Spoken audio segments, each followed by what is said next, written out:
1947 നാം ഇന്ന് Palestine, Israel എന്നൊക്കെ വിളിക്കുന്ന ആ ശ്രദ്ധാർഹമായ ഭൂപ്രദേശത്തിൻ്റെ അങ്ങ് ചാവുകടലിൻ്റെ പരിസരത്തുള്ള ഒരു പ്രദേശത്ത്, കൃത്യമായി പറഞ്ഞാൽ ചാവുകടലിൻ്റെ പടിഞ്ഞാറേ തീരത്ത് ധാരാളം ഗുഹകൾ ഉള്ള ഒരു സ്ഥലമുണ്ടായിരുന്നു. ആ ഗുഹകൾ നിറഞ്ഞ സ്ഥലത്തെ വിളിച്ച പേര് കുമ്രാൻ എന്നായിരുന്നു. കുമ്രാൻ്റെ മുഴുവൻ പേര് കിർബത്ത് കുമ്രാൻ, വാടി കുമ്രാൻ എന്നൊക്കെയായിരുന്നു. യോർദാൻ നദി ഹെർമോന്യ മലയുടെ മുകളിൽ നിന്നൊഴുകി ആദ്യം ഗലീലക്കടലായി രൂപപ്പെടുകയും ആ നീരൊഴുക്ക് യോർദാനായി തുടർന്ന് ചാവുകടലിൽ പതിക്കുകയും ചെയ്യുമ്പോൾ അതിൻ്റെ പടിഞ്ഞാറേ തീരം വളരെ പ്രസക്തമായിരുന്നു. ബൈബിളിൻ്റെ മറ്റു ചില ഭാഗങ്ങൾ ഈ രണ്ട് അതിരുകൾക്ക് ഒരു പേര് പറയുമായിരുന്നു.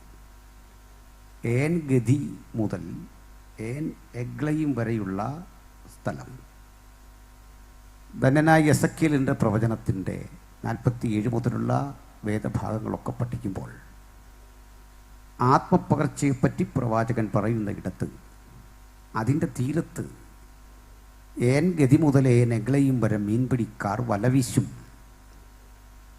1000 മുഴം അളക്കുന്നതും മുട്ടോളമല്ല ഒടുവിൽ നീന്തിയിട്ടല്ലാത്ത മഹാപ്രവാഹം വരുന്നതുമായ സംഭവങ്ങൾ വിശദീകരിക്കുന്ന സ്ഥലം. ആ സ്ഥലത്ത് ഗുഹകൾ നിറഞ്ഞിരിക്കുന്ന പ്രദേശത്ത് വിളിക്കുന്ന പേരാണ് കുമ്രാൻ. 1947 നമ്മുടെ ഇന്ത്യക്ക് സ്വാതന്ത്ര്യലബ്ധി ഉണ്ടാകുന്ന വർഷം. ഈ ചാവുകടലിൻ്റെ പടിഞ്ഞാറേ തീരത്ത് കൂടി ഒരാട്ടിടയ ബാലൻ ആടുകളെ മേയിച്ചു വരികയാണ്. ഒരു ബെഡൂവിയൻ, പ്രാകൃത കാട്ടറബി എന്ന് വേണമെങ്കിൽ പറയാം. അയാളുടെ പേര് മുഹമ്മദ് അൽ ദിബ് എന്നായിരുന്നു. മുഹമ്മദ് അൽ ദിബ് ആടുകളെ മേയിച്ച് വരും വഴിക്ക് അയാളുടെ ഒരാടിനെ നഷ്ടപ്പെട്ടു. ചാവുകടലിൻ്റെ പടിഞ്ഞാറേ തീരത്തുള്ള കുമ്രാൻ ഗുഹകളിൽ ഏതിലെങ്കിലും ഒന്നിൽ ആട് ഉണ്ടാകാം എന്ന ചിന്തയിൽ അദ്ദേഹം ഒരു കല്ലെടുത്ത് ഈ ഒരു ഗുഹയിലേക്ക് എറിഞ്ഞു. തിരികെ പുറത്തേക്ക് കേട്ട ശബ്ദം ഒരു മണിനാഥമായിരുന്നു. ഒരു കൽഭരണിയിൽ, ഒരു കളിമൺ ഭരണിയിൽ ഈ കല്ലു തട്ടി പുറത്തേക്ക് വരുന്ന മണിനാഥം കേട്ട് അമ്പരന്നുപോയ ആട്ടിടയൻ ഇതിനകത്ത് കടന്നു. അദ്ദേഹം കണ്ടത് ഏതാണ്ട് 6 മുതൽ 8 അടി വരെ പൊക്കം, ഒരു മനുഷ്യനേക്കാൾ പൊക്കമുള്ള ഒരു കളിമൺ ഭരണി. കുറേ കളിമൺ ഭരണികളുണ്ട്. ആ കളിമൺ ഭരണിയിലാണ് തൻ്റെ കല്ല് ചെന്ന് കൊണ്ടത്. അമ്പരപ്പും ആകാംക്ഷയും ഒക്കെ നിറഞ്ഞ മനസ്സോടെ അയാൾ ആ കളിമൺ ഭരണിയുടെ മൂടി ബന്ധപ്പെട്ടു മാറ്റി. അയാൾ കണ്ടത് അതിനുള്ളിൽ ചുരുട്ടി വച്ചിരിക്കുന്ന മൃഗങ്ങളുടെ തോലിൽ എന്തൊക്കെയോ എഴുതി കുറിച്ചു വച്ച ചില ഭാഗങ്ങളായിരുന്നു.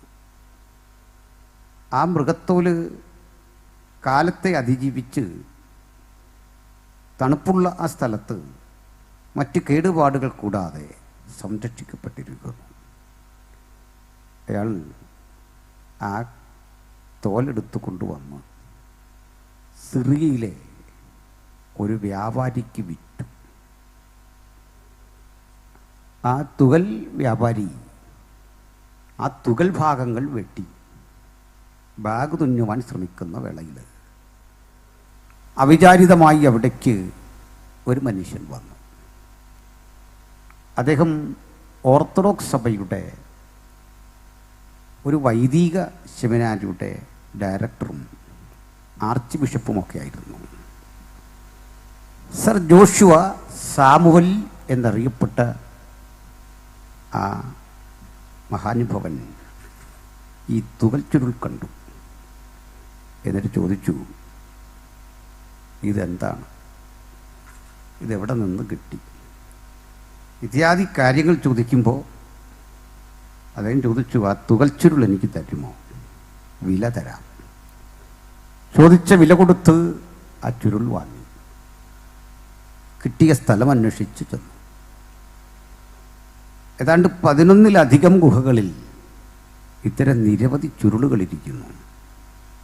പിന്നെ നടന്നത് വിപ്ലവാത്മകമായ ചില പഠന റിസൾട്ടുകളായിരുന്നു.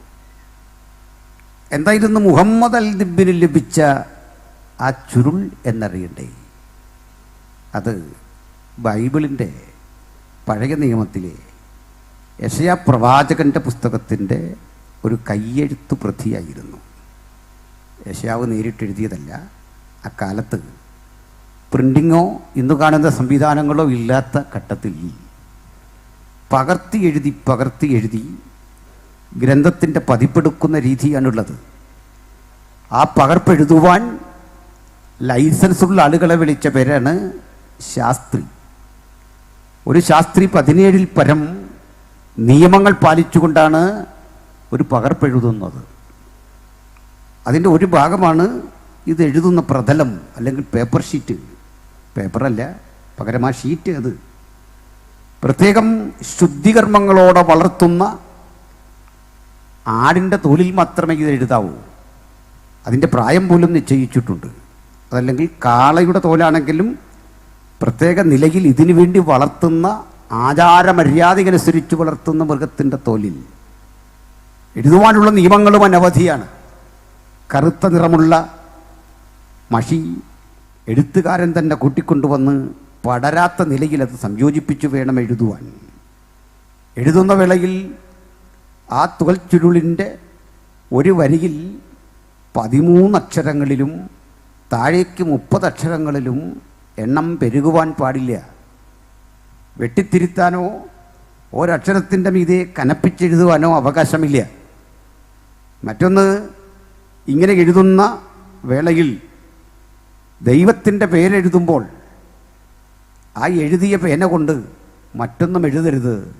ആ എഴുതിയ തൂലിക ഒടിച്ചു കളയണം. പിന്നെയും നിബന്ധനകളുണ്ട്. അതിലൊന്നാണ്, ആ എഴുതുന്ന ഇടത്തേക്ക് രാജാവ് കയറി വന്നാൽ പോലും എഴുത്തുകാരൻ അദ്ദേഹത്തെ അഭിസംബോധന ചെയ്യുകയോ അഭിവാദ്യം പറയുകയോ അഭിവാദ്യം സ്വീകരിക്കുകയോ ചെയ്തുകൂടാ. അത്ര ഭയഭക്തി, ബഹുമാന, ആദരവോടെയാണ് ഈ പുസ്തകത്തിൻ്റെ കയ്യെഴുത്ത് പ്രതി എഴുതേണ്ടത്. മറ്റൊന്ന്, ഈ കയ്യെഴുത്ത് പ്രതികളിൽ ഏതെങ്കിലും ഒന്ന് ഈ നിയമം ലംഘിച്ചു പോയാൽ 2 വരകളിട്ട് ക്രോസ് ചെയ്ത് അത് അസാധുവാണ് എന്ന് നിശ്ചയിച്ചുറപ്പിച്ചിട്ട് സിനഗോഗിൻ്റെ പിന്നിൽ സൂക്ഷിച്ചിരിക്കുന്ന ഗനീസ എന്നറിയപ്പെടുന്ന ഒരു അലമാരയുണ്ട്. അതിൽ നിക്ഷേപിച്ചേ കൊള്ളണം. അലമാര നിറഞ്ഞു കഴിയുമ്പോൾ ഇവ ഓരോന്നും പുറത്തെടുത്ത് ശവം സംസ്കരിക്കുന്ന രീതിയിൽ ആഴത്തിൽ കുഴിയെടുത്ത് മൂടുകയോ അല്ലെങ്കിൽ കത്തിച്ചു ചാമ്പലാക്കി ചാമ്പലിൽ പോലും അക്ഷരം തെളിയാതെ സംസ്കരിച്ച് നശിപ്പിക്കുകയും വേണം. ഇങ്ങനെയാണ് ഈ പുസ്തകത്തിൻ്റെ കയ്യെഴുത്ത് പ്രതി സൂക്ഷിക്കുക. ഇതെഴുതാൻ അധികാരമുള്ള ആളുകളെയാണ് ശാസ്ത്രി എന്ന് വിളിക്കുക. ഇത്തരം ശാസ്ത്രിമാർ രചിച്ച ഈ ഗ്രന്ഥച്ചുരുളുകളുടെ എണ്ണം പരിശോധിച്ചു വരുമ്പോൾ ബൈബിളിലെ പഴയ നിയമത്തിലെ എസ്തേറിൻ്റെ പുസ്തകം ഒഴികെയുള്ള 38 പുസ്തകങ്ങളും ചാവുകടലിൻ്റെ പടിഞ്ഞാറെ തീരത്തുനിന്ന് കിട്ടി. അതാണ് ആധുനിക ബൈബിൾ പണ്ഡിതന്മാർ ഈ ചുരുളുകളെ വിളിക്കുന്ന പേര് ചാവ് കടൽ ചുരുളുകൾ, കുമ്രാൻ ചുരുളുകൾ എന്നൊക്കെ വിളിക്കുമായിരുന്നു. വേറെയും ചില ഗ്രന്ഥങ്ങൾ അവർക്ക് ലഭിച്ചു. ആ ഗ്രന്ഥം എന്തെന്നറിയണ്ടേ? പ്രാർത്ഥന പുസ്തകങ്ങളാണ്, പാട്ടുപുസ്തകങ്ങളാണ്. പാട്ടുപാടുന്ന ആളുകളുടെ അനുഭവങ്ങളുടെ വിശദീകരണമാണ്. പ്രാർത്ഥനാ ബുക്കുകളുണ്ട്. ഇത് കൂടാതെ അവർ പ്രതീക്ഷിച്ചു കാത്തിരുന്നു, ഒരു മശിഹ വരും. ആ മശിഹയുടെ ആഗമനത്തെയും രാജാതിരാജാവായി സ്ഥാനമേൽക്കുന്നതിനെയും മാനവരാശിയെ വിശുദ്ധിയിലേക്ക് നയിക്കുന്നതിനെക്കുറിച്ചും ഇത്തരം ഗ്രന്ഥച്ചുരുളുകളിലുണ്ടായിരുന്നു. പക്ഷേ ഗവേഷണം നടത്തിയ പണ്ഡിതന്മാരുടെ അമ്പരപ്പിച്ച കാര്യം അതല്ല. ചാവുകടലിൻ്റെ പടിഞ്ഞാറേ തീരത്ത് ആളുകൾ വസിക്കാൻ ഇഷ്ടപ്പെടാത്ത ഇത്തരം ദുർഘടങ്ങളായ ഗുഹകളും കാട്ടുമൃഗങ്ങളുമൊക്കെ ജീവിക്കുന്ന ഈ പരിസരത്ത് ആരാണ് ഇങ്ങനെ വന്ന് താമസിച്ചത്? വളരെ ദൂരത്തുള്ള ഈ സ്ഥലത്ത്, അല്ലെങ്കിൽ പട്ടണത്തിൽ നിന്ന്, ജനനിബിഡമായ ഇടത്ത് നിന്ന് വളരെ അകലെയുള്ള ഈ സ്ഥലത്ത് ഇവരെങ്ങനെയാണ് ജീവിച്ചത്?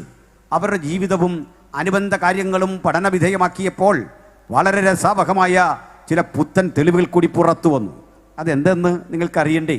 ഇവിടെ ഒരുപറ്റം മനുഷ്യർ ജീവിച്ചിരുന്നു എന്നും അവർ പൊതുജനങ്ങളുമായി സമ്പർക്കമില്ലാതെ, നാട്ടുകാരിലെ പരിഷ്കൃതരായ ആളുകളോട് ഇടപഴകാതെ, നാട്ടുകാരിലെ പരിഷ്കൃതരായ ആളുകൾ കൊടുക്കുന്ന വഴിപാടുകൾ വാങ്ങാതെ, ആഹാരപദാർത്ഥങ്ങൾ വാങ്ങാതെ, അവർ കൊടുക്കുന്ന വസ്ത്രം വാങ്ങി ധരിക്കാതെ, ഒരിടപാടും പൊതുജനങ്ങളുമായി നടത്താതെ തങ്ങളുടെ വിശുദ്ധി സൂക്ഷിച്ചുകൊണ്ട് ഈ കാടിനുള്ളിൽ നിരന്തരം പ്രാർത്ഥിച്ച്, ഈ ഗുഹാതീരത്ത് അതിൻ്റെ ഉള്ളിലും ചാവുകടലിൻ്റെ തീരത്തും ഒക്കെയായി പ്രാർത്ഥനാ നിർഭരമായി കഴിച്ചുകുട്ടിയ ഒരുപറ്റം മനുഷ്യരുണ്ടായിരുന്നെന്നും അവർ ശരീരശുദ്ധിക്ക് അധികമായ പ്രാധാന്യം കൊടുത്തു എന്നും അവിടെ നിന്നുള്ള റിപ്പോർട്ടുകൾ അവർക്ക് ബോധ്യപ്പെടുത്തി കൊടുത്തു.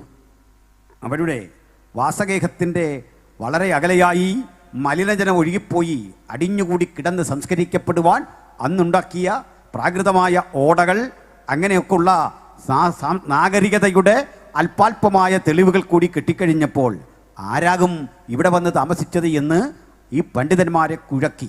പക്ഷേ ബൈബിൾ വായിച്ചറിഞ്ഞ അതിൻ്റെ ഉള്ളടക്കങ്ങൾ പഠിച്ച ജോഷുവ സാമുവൽ എന്ന പണ്ഡിതന് പെട്ടെന്ന് അദ്ദേഹത്തിൻ്റെ മനോമുഖരത്തിലൂടെ ഒരു വ്യക്തിത്വത്തിൻ്റെ രൂപഭാവങ്ങൾ മിന്നിത്തിളങ്ങി കടന്നുപോയി. ബൈബിളിലെ ആരാണ് കഥാപാത്രം എന്നറിയണ്ടേ? ധന്യനായ സ്നാപക യോഹന്നാൻ. നമുക്ക് സ്നാപക യോഹന്നാനെ അടുത്തൊന്ന് പരിശോധിച്ചാൽ ഒന്ന് രണ്ട് കാര്യം മനസ്സിലാകും. യേശു പോലും അങ്കി ധരിക്കുന്ന കാലം എൻ്റെ അങ്കിക്കായി അവർ ചീട്ടിട്ടു എന്ന് തിരുവെഴുത്ത് പറയുന്നു. യേശു പോലും ചെരുപ്പ് ധരിക്കുന്ന കാലം, കുനിഞ്ഞവൻ്റെ ചെരുപ്പിൻ്റെ വാറഴിപ്പാൻ ഞാൻ യോഗ്യനല്ല എന്ന് പറയുന്ന യോഹന്നാനെ കാണുമ്പോൾ നോക്കണം, അങ്ങനെ ഒരു ജീവിതചര്യ കൊണ്ട് മനുഷ്യർ സാംസ്കാരികമായി കുറേയൊക്കെ പുരോഗതി കൈവരിച്ച കാലത്ത് ഒട്ടക രോമം കൊണ്ടുള്ള ഉടുപ്പ്, അരയിൽ തോൽവാറ്, വെട്ടുക്കിളിയും കാട്ടുതേരും കൊണ്ട് ഉപജീവനം കഴിച്ച ഒരു മനുഷ്യനെ ഓർമ്മ വന്നു. വീണ്ടും അദ്ദേഹം പഠിച്ചപ്പോൾ മനസ്സിലായി, യോർദാൻ്റെ തീരത്താണ് അദ്ദേഹം സമയം കൂടുതൽ ചിലവഴിക്കുക. അദ്ദേഹത്തിൻ്റെ ഭക്ഷണക്രമം പറയുകയാണ്, അദ്ദേഹം വെട്ടുക്കിളി കഴിച്ചു, കാട്ടുതേൻ ഭക്ഷിച്ചു. അപ്പോൾ ഇങ്ങനെ പ്രകൃതിയോട് സമരസപ്പെട്ട് ജീവിച്ചിരുന്ന ഈ മനുഷ്യൻ്റെ കഥയും അവിടെ ഉത്ഖനനം നടത്തി പഠിച്ചപ്പോൾ കിട്ടിയ തെളിവുകളും വെച്ച് വസ്തുതകളെ സംയോജിപ്പിച്ചപ്പോൾ അദ്ദേഹത്തിന് മനസ്സിലായി, ഇവരെ നമ്മുടെ ആരുടെയും ഭക്ഷണം കഴിക്കില്ല, നമ്മൾ കൊടുക്കുന്ന വസ്ത്രം ധരിക്കില്ല, നമ്മൾ കൊടുക്കുന്ന പണം കൈനീട്ടി വാങ്ങില്ല. ഇങ്ങനെ ഒരു വിശുദ്ധി ബോധം. എൻ്റെ പ്രിയപ്പെട്ടവരെ, നമുക്ക് ഇതിനെ വേണമെങ്കിൽ ഒരുതരം അസ്പൃശ്യത എന്ന് പറഞ്ഞു തള്ളാൻ വരട്ടെ. നമ്മുടെ രാജ്യത്തും പണ്ട് ബ്രാഹ്മൺ സിംഗനൊക്കെ ജീവിച്ചിരുന്നു. അവർ മറ്റുള്ളവരുടെ ആഹാരം കൈക്കൊള്ളാറില്ല. പൊതുനിരത്തുകളിൽ അവർക്ക് പോകാൻ പ്രത്യേകിച്ചുള്ള സൗകര്യങ്ങൾ ഉണ്ടാക്കണം. ഇത്തരത്തിൽ ജാതീയമായ മേൽക്കോയ്മയുടെ ഗുരുതിലകുത്വങ്ങൾ നിലനിന്നിരുന്ന ഒരു കാലത്തെ അനുസ്മരിക്കും വിധമാണോ ഈ ചെയ്തതെന്ന് ചോദിച്ചാൽ കുറേ വ്യത്യാസമുണ്ട്. നമ്മുടെ നാട്ടിൽ അശുദ്ധിയും അസ്പൃശ്യതയും സ്വീകരിച്ചവർ ഒന്ന് രണ്ട് കാര്യങ്ങളോടൊന്നും അശുദ്ധി പ്രകടിപ്പിച്ചില്ല. അതിലൊന്നും നാണയത്തുട്ടുകളോടായിരുന്നു, വഴിപാടുകളോടായിരുന്നു. ഏത് ദരിദ്രൻ്റെ ഭക്ഷണം അവർ നിരാകരിച്ചു, സത്യമാണ്. പക്ഷേ അയാൾ കൊടുത്ത പണം കൈക്കൊള്ളാൻ മടിയൊന്നും ഉണ്ടായിരുന്നില്ല. അയാൾ വിതച്ച നെല്ലും അയാൾ വിതച്ച വിത്തും ഫലം കൊടുക്കുമ്പോൾ അത് ശേഖരിച്ചു കൊണ്ടുപോകാനും കഴിക്കാനും നമ്മുടെ നാട്ടിലെ മാടമ്പിമാർക്കാർക്കും യാതൊരു ബുദ്ധിമുട്ടും വന്നില്ല. മാത്രമല്ല, അടിമത്തം കൊടികുത്തി വാഴുന്ന കാലത്തും സ്ത്രീകളെ സന്ധിക്കുന്നതിൽ, അവരോട് അടുത്തിഴപഴകുന്നതിൽ കാര്യമായിട്ടുള്ള അത്തരം അകലങ്ങൾ കാണുന്നില്ല. ഞാനിപ്പോഴും ശ്രീജിത്ത് IPS കൊടുത്ത ഒരു മറുപടി യൂട്യൂബിൽ കിടപ്പുണ്ട്. കുലമഹിമയെക്കുറിച്ച്, അദ്ദേഹത്തിൻ്റെ പൈതൃകത്തെക്കുറിച്ച് എരിവോടെ സംസാരിച്ചുകൊണ്ട് അദ്ദേഹം നടത്തുന്ന ചില പ്രചാരവേലകളുണ്ട്. ഞാനതിന് കൊടുത്ത മറുപടി നിങ്ങൾ ചിലരെങ്കിലും കണ്ടിരിക്കും. P. ഭാസ്കരൻ ഉണ്ണിയുടെ 20-ാം നൂറ്റാണ്ടിലെ കേരളം, 19-ാം നൂറ്റാണ്ടിലെ കേരളം, ഇങ്ങനെയൊക്കെയുള്ള ചില ഗ്രന്ഥങ്ങളുണ്ട്. ഒരു കാലഘട്ടത്തിൽ ഇവിടെ നടമാടിയ ഇത്തരത്തിലെ ചില വൈകൃതങ്ങൾ ഉണ്ടായിരുന്നു. ഞാൻ ചോദിക്കട്ടെ, ഭാരതീയമായ ഏതെങ്കിലും ചിന്തകളിൽ മനുഷ്യൻ എന്നൊരാശയം ഏത് മതകൃതിയിലുണ്ട്? മനുഷ്യനെ മനുഷ്യനായി കാണണം, എല്ലാവരും നിയമത്തിന് മുമ്പിൽ സമന്മാരാണ്, ദൈവത്തിൻ്റെ മുമ്പിൽ സമന്മാരാണ്. ഇപ്പറഞ്ഞ ബോധം ഇന്ത്യയിൽ രൂപപ്പെട്ട ഓരൊറ്റ ആധ്യാത്മിക കൃതിയിലുമില്ല എന്നത് എൻ്റെ പഠനവും അനുഭവവുമാണ്. അങ്ങനെയെങ്കിൽ അവർക്കും കുമ്രാൻ നിവാസികൾക്കും തുല്യമായ നിലവാരമാണ് ഉണ്ടായിരുന്നത്? ഞാൻ പറയുമല്ല. എന്താണ് കാരണം? അവർ ജീവിത വിശുദ്ധിക്ക് പ്രാധാന്യം കൊടുത്ത് കാട് കയറാൻ കാരണമുണ്ട്. ഈ സ്നാപകൻ തന്നെ ആരാണെന്ന് പഠിക്കണം. അദ്ദേഹത്തിൻ്റെ പിതാവ് ഒരു പുരോഹിതനാണ്. ആലയത്തിൽ ധൂപം കാട്ടാൻ അധികാരമുള്ള, കാർമ്മിക ശുശ്രൂഷകൾ ചെയ്യാൻ അധികാരമുള്ള പുരോഹിതന്മാർ ലേവി കുലത്തിൽപ്പെട്ടവരാണ്. അവർക്ക് സമൂഹത്തിൽ ഏറ്റവും ആദരവും മാന്യതയും കിട്ടും. എന്നാൽ അദ്ദേഹം യോഹന്നാനെ പോലെ ഉള്ളവർ ഒരു കാഴ്ച കണ്ടു. പുരോഹിതന്മാർ നിയമവിരുദ്ധമായി ജീവിക്കുന്നു. വിശുദ്ധിയുടെയും ജീവിത സന്തോഷത്തിൻ്റെയും നിയമവാബലികളുടെ വഴികളിലൂടെ സഞ്ചരിക്കാതെ തെറ്റായ നിലവാരത്തിലേക്ക് പോകുന്ന ഈ ലോകത്ത് ഞങ്ങൾ ജീവിച്ചാൽ ഒരിക്കലും എനിക്ക് മുമ്പോട്ട് പോകാൻ കഴിയില്ല എന്ന ചിന്ത കൊണ്ട് അദ്ദേഹത്തിന് വച്ചു നീട്ടിയ പള്ളിയുടെയും പൗരോഹിത്യത്തിൻ്റെയും വഴിയോട് വിട പറഞ്ഞുകൊണ്ട് സ്നാപകൻ ഇങ്ങനെ ധ്യാനനിമഗ്നനായി അകത്ത് കടന്നിട്ട് ഒരു രാജാവ് നീതിയോടെ വാഴണം എന്നിങ്ങനെ കാത്തിരുന്നു. നിങ്ങൾ സ്നാപകനെ നോക്കുക, തേജോരൂപിയാണ് അദ്ദേഹം. അദ്ദേഹത്തിൻ്റെ മുഖം വളരെ ചൈതന്യവത്താണ്. കാരണം അദ്ദേഹം നമ്മളോട് ഇടപഴകുന്നില്ല. പ്രാർത്ഥനയാണ് ജീവിതത്തിൽ അധിക സമയം, ദൈവത്തോടാണ് അധിക സമയവും സമ്പർക്കം. കാരണം ഇതേ സക്കറിയ പുരോഹിതന് പ്രാർത്ഥനയുടെ അനുഭവത്തിൽ ദൈവം കൊടുത്ത യേശുക്രിസ്തുവിന്റെ മുന്നോടിയായി മരുഭൂമിയിൽ വിളിച്ചു പറയുന്നവന്റെ ശബ്ദമാണ്. അതുകൊണ്ട് ചൈതന്യവത്തായ ഈ മനുഷ്യനെ നാട്ടുകാരൊക്കെ ബഹുമാനിച്ചു. അദ്ദേഹത്തിന്റെ പ്രസംഗത്തിൽ മയമില്ല. അദ്ദേഹത്തിന്റെ വാക്കുകൾ കാഠിന്യം നിറഞ്ഞതാണ്. ഒരു പ്രസംഗം ആരംഭിക്കുമ്പോൾ പറയേണ്ട ആചാരമര്യാദകൾ ഒന്നും കൂടാതെ സ്നാപകൻ പറയുകയാണ്, സർപ്പസന്തതികളെ. ഈ പദം കൊണ്ട് തൻ്റെ പ്രസംഗത്തിന് ആരംഭം കുറിക്കുമ്പോൾ പ്രകോപനകാരികളായ ആളുകൾക്ക് പോലും ഒന്നും മിണ്ടാൻ കഴിയുന്നില്ല. കാരണം സ്നാപകന്റെ വിശുദ്ധിക്ക്, അദ്ദേഹത്തിൻ്റെ ചൈതന്യത്തിന്, ആ മുഖകാന്തിക്ക് മുമ്പിൽ പിടിച്ചു നിൽക്കാനാവാതെ കിടിലം കൊള്ളുന്ന കാഴ്ച. അങ്ങനെ ജനം ദുഃഖിതരായി അടുത്ത് വന്നിട്ട് തങ്ങളുടെ മക്കളെയൊക്കെ മുമ്പിലേക്ക് വെച്ചിട്ട് പറയും, ഓ സ്നാപകൻ, അങ്ങ് ഇവർക്കായി പ്രാർത്ഥിക്കണം. പ്രഭോ, ഗുരു, ഇവർക്കായി പ്രാർത്ഥിക്കണം. മാത്രമല്ല, ഞങ്ങൾ പ്രാർത്ഥനാ ജീവിതത്തിൽ, ആത്മിക ജീവിതത്തിൽ വഴിതെറ്റിപ്പോയി. പരിണിതഫലമായി ഞങ്ങൾക്ക് നാളെ മുതൽ തിരുത്തി ജീവിക്കാനുള്ള പ്രചോദനം കിട്ടേണ്ടതിന് വിശുദ്ധിയുടെ തെളിവായി, ശുദ്ധീകരണത്തിൻ്റെ തെളിവായി ഈ ജലാശയത്തിൽ ഞങ്ങളെ ഒന്ന് മുക്കിപ്പൊക്കണം. അങ്ങനെ സ്നാപകൻ പറയും, ഇനിമേൽ ശരീരശുദ്ധിക്ക്, ജീവിതശുദ്ധിക്ക് പ്രാധാന്യം കൊടുത്ത് നല്ല മനുഷ്യരായി ജീവിക്കണം എന്ന് പറഞ്ഞുകൊണ്ട് അവരെ ആശീർവദിച്ച് മാനസാന്തര സ്നാനം ഈ യോർദാനിൽ തന്നെ നൽകുന്ന പതിവുണ്ടായിരുന്നു. ആളുകൾ അവനെ ബഹുമാനിച്ചു. ആളുകൾ അദ്ദേഹത്തിൻ്റെ പ്രസംഗം കേൾക്കാൻ കാത്തുവന്നു. ധാരാളം അണികൾ ആ പ്രസംഗം കേൾക്കാൻ കാത്തു നിൽക്കവേ ഒരു ദിവസം യോഹന്നാൻ പ്രസ്താവിക്കുകയാണ്, എൻ്റെ പിന്നാലെ ഒരുവൻ വരുന്നുണ്ട് സുഹൃത്തേ, എൻ്റെ പിന്നാലെ ഒരുവൻ. ഞാൻ നിങ്ങൾ പ്രതീക്ഷിക്കും പോലെ മശിഹയല്ല, ഞാൻ ആ പ്രവാചകനല്ല, ഞാൻ ഇരമ്യാവോ ഏലിയാവോ ഒന്നുമല്ല, മറിച്ച് യെശയ്യാ പ്രവാചകൻ എന്നെപ്പറ്റി പറഞ്ഞിട്ടുണ്ട്. ഞാൻ മരുഭൂമിയിൽ വിളിച്ചു പറയുന്നവൻ്റെ ശബ്ദമാണ്. എനിക്ക് ഓഡിയൻസ് വേണമെന്നില്ല, എനിക്ക് പിന്തുണയ്ക്കാൻ ആളുകൾ വേണമെന്നില്ല. കാരണം എൻ്റെ ശബ്ദം ഏത് മരുഭൂമിയിലൂടെയും അചഞ്ചലമായി സഞ്ചരിച്ചു കൊണ്ടിരിക്കും. കേൾപ്പവരെ ആവേശം കൊള്ളിക്കുക എന്നല്ല, യാതൊരു വിധത്തിലും നീരുറവയ്ക്ക് സ്ഥാനമില്ലാത്ത വരണ്ടുണങ്ങിയ മണ്ണിൽ എൻ്റെ പ്രവചനം മഴത്തുള്ളിയായി അതിങ്ങനെ പതിച്ചുകൊണ്ടിരിക്കും. ആർ കേൾക്കുന്നു, ആർ പ്രതികരിക്കുന്നു എന്നല്ല, ഒരു ദിവസം ഈ സ്ഥലത്തെ മുഴുവൻ അമ്പരപ്പിച്ചുകൊണ്ട്, ഈ മണ്ഡലികൾക്കും രോമാഞ്ചം വരുത്തിക്കൊണ്ട് ഒരുവന്റെ പാവന പാദങ്ങൾ ഇതിലിങ്ങനെ ഞെരിഞ്ഞമർന്ന് എൻ്റെ പിന്നാലെ വരും. ഞാൻ അവൻ്റെ മുന്നോടിയാ, ഞാൻ അവനെക്കുറിച്ച് പ്രസംഗിക്കാനാ വന്നത്. അന്ന് എൻ്റെ പിന്നാലെ ഒരുവൻ വരുന്നു, അവൻ്റെ മുന്നോടിയാണ് എന്ന് പറഞ്ഞുകൊണ്ട് നസ്രായനായ യേശുവിനെ കുറിച്ച് പ്രസംഗിച്ചാരംഭിച്ച സുവിശേഷം 2000 ആണ്ടുകൾക്ക് ശേഷം ഞങ്ങളിതാ ഇന്ന് രാത്രി ഈ ദേശത്ത് ആവർത്തിക്കുമ്പോൾ അന്ന് ആരംഭിച്ച പ്രസംഗം ഇന്ന് രാത്രിയും തുടരുമ്പോൾ അഭംഗുരം തുടരുന്ന ഈ പ്രസംഗ പരമ്പരയുടെ ഇങ്ങേ തലക്കൽ നിന്നുകൊണ്ട് ഞങ്ങൾ അറിഞ്ഞ, ഞങ്ങൾ ആസ്വദിച്ച, ഞങ്ങൾ അനുഭവിച്ച ആ സുവിശേഷത്തിന്റെ ഉള്ളടക്കം ഇങ്ങനെ പ്രസംഗിച്ചുകൊണ്ട് ആരംഭിക്കട്ടെ. മറ്റൊരുത്തലും രക്ഷയില്ല. നാം രക്ഷിക്കപ്പെടുവാൻ ആകാശത്തിന് കീഴിൽ മനുഷ്യരുടെ ഇടയിൽ നൽകപ്പെട്ട ഒരേ ഒരു നാമം യേശുക്രിസ്തുവിന്റെ നാമം. പാപികളെ രക്ഷിക്കുന്ന, രോഗികളെ സൗഖ്യമാക്കുന്ന, ബന്ധിതർക്ക് മോചനം നൽകുന്ന, പാവത്തിന്റെ മാരക ശക്തികൾ കീഴടക്കിയ, അടിമത്തത്തെ എന്നേക്കും റദ്ദു ചെയ്യുന്ന ആ മഹത്തര നാമത്തെ ഈ രാത്രി രക്ഷയ്ക്കായി ഞങ്ങൾ ഈ ഗ്രാമത്തോട് ആവർത്തിക്കുന്നു. അവനിലല്ലോ ദൈവത്തിന്റെ സകല സമ്പൂർണതയും ദേഹരൂപമായി വസിക്കുന്നത്. ആ ദൈവത്തിന്റെ പുത്രൻ ഇന്ന് രാത്രി നമ്മുടെ മധ്യത്തിൽ സർവശക്തനായി കടന്നു വന്നിട്ടുണ്ട്. അവൻ അഴിച്ചു കളയാൻ കഴിയാത്ത ഒരു ഊരാ കുരുക്കുകളുമില്ല, അവന് തകർക്കാൻ കഴിയാത്ത ഒരു കോട്ടകളുമല്ല, അവൻ ഇടപെട്ട് സൗഖ്യമാക്കാൻ കഴിയാത്ത ഒരു രോഗവുമില്ല, ഒരു വേദന പ്രാർത്ഥനയുമില്ല.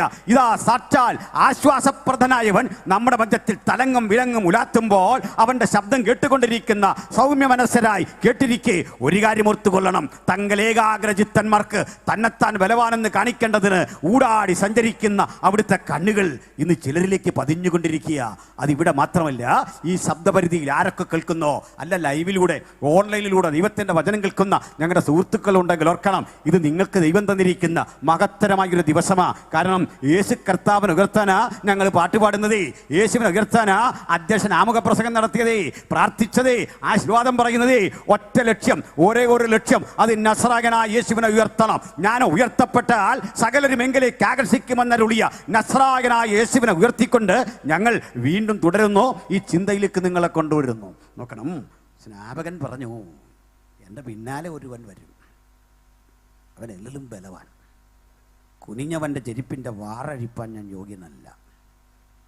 ആളുകൾക്ക് വലിയൊരു പ്രതീക്ഷ. സ്നാപകൻ ഇത്ര വിശുദ്ധനെങ്കിൽ, സ്നാപകൻ ഇത്ര തേജോമയനെങ്കിൽ, സ്നാപകൻ വിശുദ്ധിയുടെ ഒരു മൂർധന്യ ഭാവമെങ്കിൽ, കൈക്കൂലി വാങ്ങിയോ പണം വാങ്ങിയോ വഴിപാട് പോലും വാങ്ങി ഏതെങ്കിലും തരത്തിൽ അനർഹമായ പണം വാങ്ങാതെ ജീവിത തിരക്കുകളിൽ നിന്നൊക്കെ മാറി ശാന്തമായി പ്രാർത്ഥിക്കുന്ന ഒരുവനെങ്കിൽ, സ്നാപകൻ അവതരിപ്പിച്ച പിന്നാലെ വരുന്ന ബലവാൻ, ശക്തൻ, കുഞ്ഞു ചെരുപ്പിൻ്റെ വാറഴിപ്പാൻ പോലും യോഗ്യനല്ലാത്ത, താരതമ്യമില്ലാത്ത ക്രിസ്തു, ഇതിലും എത്ര വലിയവനെന്ന് പ്രതീക്ഷിച്ചിരിക്കേ എല്ലാവരെയും അമ്പരപ്പിച്ചു കൊണ്ടൊരാളെ മഹാഭാവിയായ സക്കായിയുടെ വീട്ടിൽ നിന്ന് ബ്രേക്ക്ഫാസ്റ്റ് കഴിച്ചു.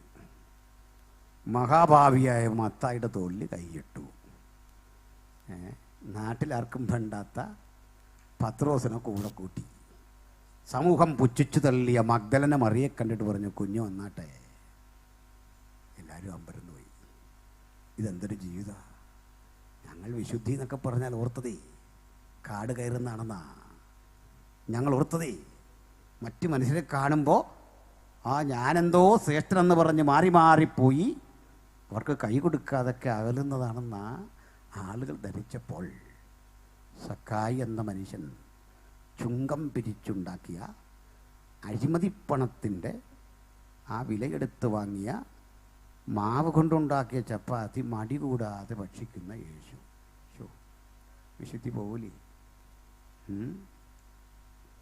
കള്ളപ്പണം കൊണ്ട് ഗോപുരം തീർക്കുന്ന ചങ്കക്കാരൻ്റെ കൂടെ നടക്കുന്ന യേശു. പണ്ടല്ല ഇവർ വന്ന് വഴക്ക് പറയുന്ന പോലുമില്ല. മത്തായി, നീ ചുങ്കം പണി നിർത്തണം പറഞ്ഞില്ല. സക്കായി ഇത് നിർത്തണമെന്ന് പറഞ്ഞില്ല. മാന്യമായി ജീവിച്ചു വന്ന പത്രോസിനോട് പറയുക, നീ അത് നിർത്തണം, വലയും പടകും കളഞ്ഞു വരാൻ. കണ്ടോ, ബ്ലേഡുകാരനേക്കാൾ കഷ്ടപ്പെട്ട് ജീവിക്കുന്ന മത്തായിയോട്, ചുങ്കം വലിക്കുന്ന ആളിനോട് ഇതോട്ട് പറഞ്ഞില്ല. കണ്ടോ, നമ്മൾ ഉപദേശിമാരും യേശുവും തമ്മിലുള്ള വ്യത്യാസം. അതിൻ്റെ പാപത്തെ സഹിക്കുകയാണോ യേശു? അല്ലല്ല. യേശുവിനെ ഇഹലോക ജീവിതത്തിൽ ചുരുക്കം ചിലരോട് നല്ല കട്ടിക്ക് വിമർശനം നടത്തിയിട്ടുണ്ട്. ഒന്നാം ശാസ്ത്രിമാരോടാണ്, മുമ്പേ പുസ്തകം എഴുതുന്ന കക്ഷികളോട് ഒരഹങ്കാരം. വേറൊരു കൂട്ടര് നമ്മൾ അറിയുന്നത് പോലെ പരീശന്മാരാണ്. ഇനി മറ്റൊരു കൂട്ടര് അധികാരവർഗമാണ്. ഹെരോദാവിനോട് പറഞ്ഞ കുറുക്കൻ. എന്തൊരു കട്ടിപ്രയോഗ! ഒറ്റ പാവപ്പെട്ടവനെ യേശു ഇങ്ങനൊന്നും പറഞ്ഞിട്ടില്ല. മത്തായിയോടും നമ്മുടെ സക്കായിയോടും ഒക്കെ എന്തൊരു സ്മൂത്തായിട്ടാണ് പറഞ്ഞത്. ഈ മഗ്ദലന മറിയത്തോടാണ് കുറേ കൂടി അടുപ്പം. വേണ്ട, നമ്മുടെ ശമരിയ പെൺകുട്ടിയില്ലേ, അവളോട് പോലും എത്ര സ്നേഹത്തോടെ ആദരവോടെയാണ് ഇടപെടുന്നത്. എന്തിനാണത് പറയാം? എന്തിനാ അവരെക്കുറിച്ച് മാത്രം പറയുക?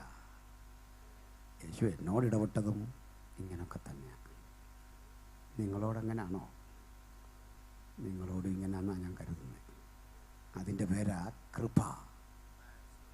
കൃപയില്ലെങ്കിൽ സജി പാസ്റ്റർ ഉണ്ടാവില്ല, കൊടിത്തോട്ടം പാസ്റ്റർ ഉണ്ടാവില്ല, ഈ ആർദത്ത് മണി സാർ ഉണ്ടാവില്ല,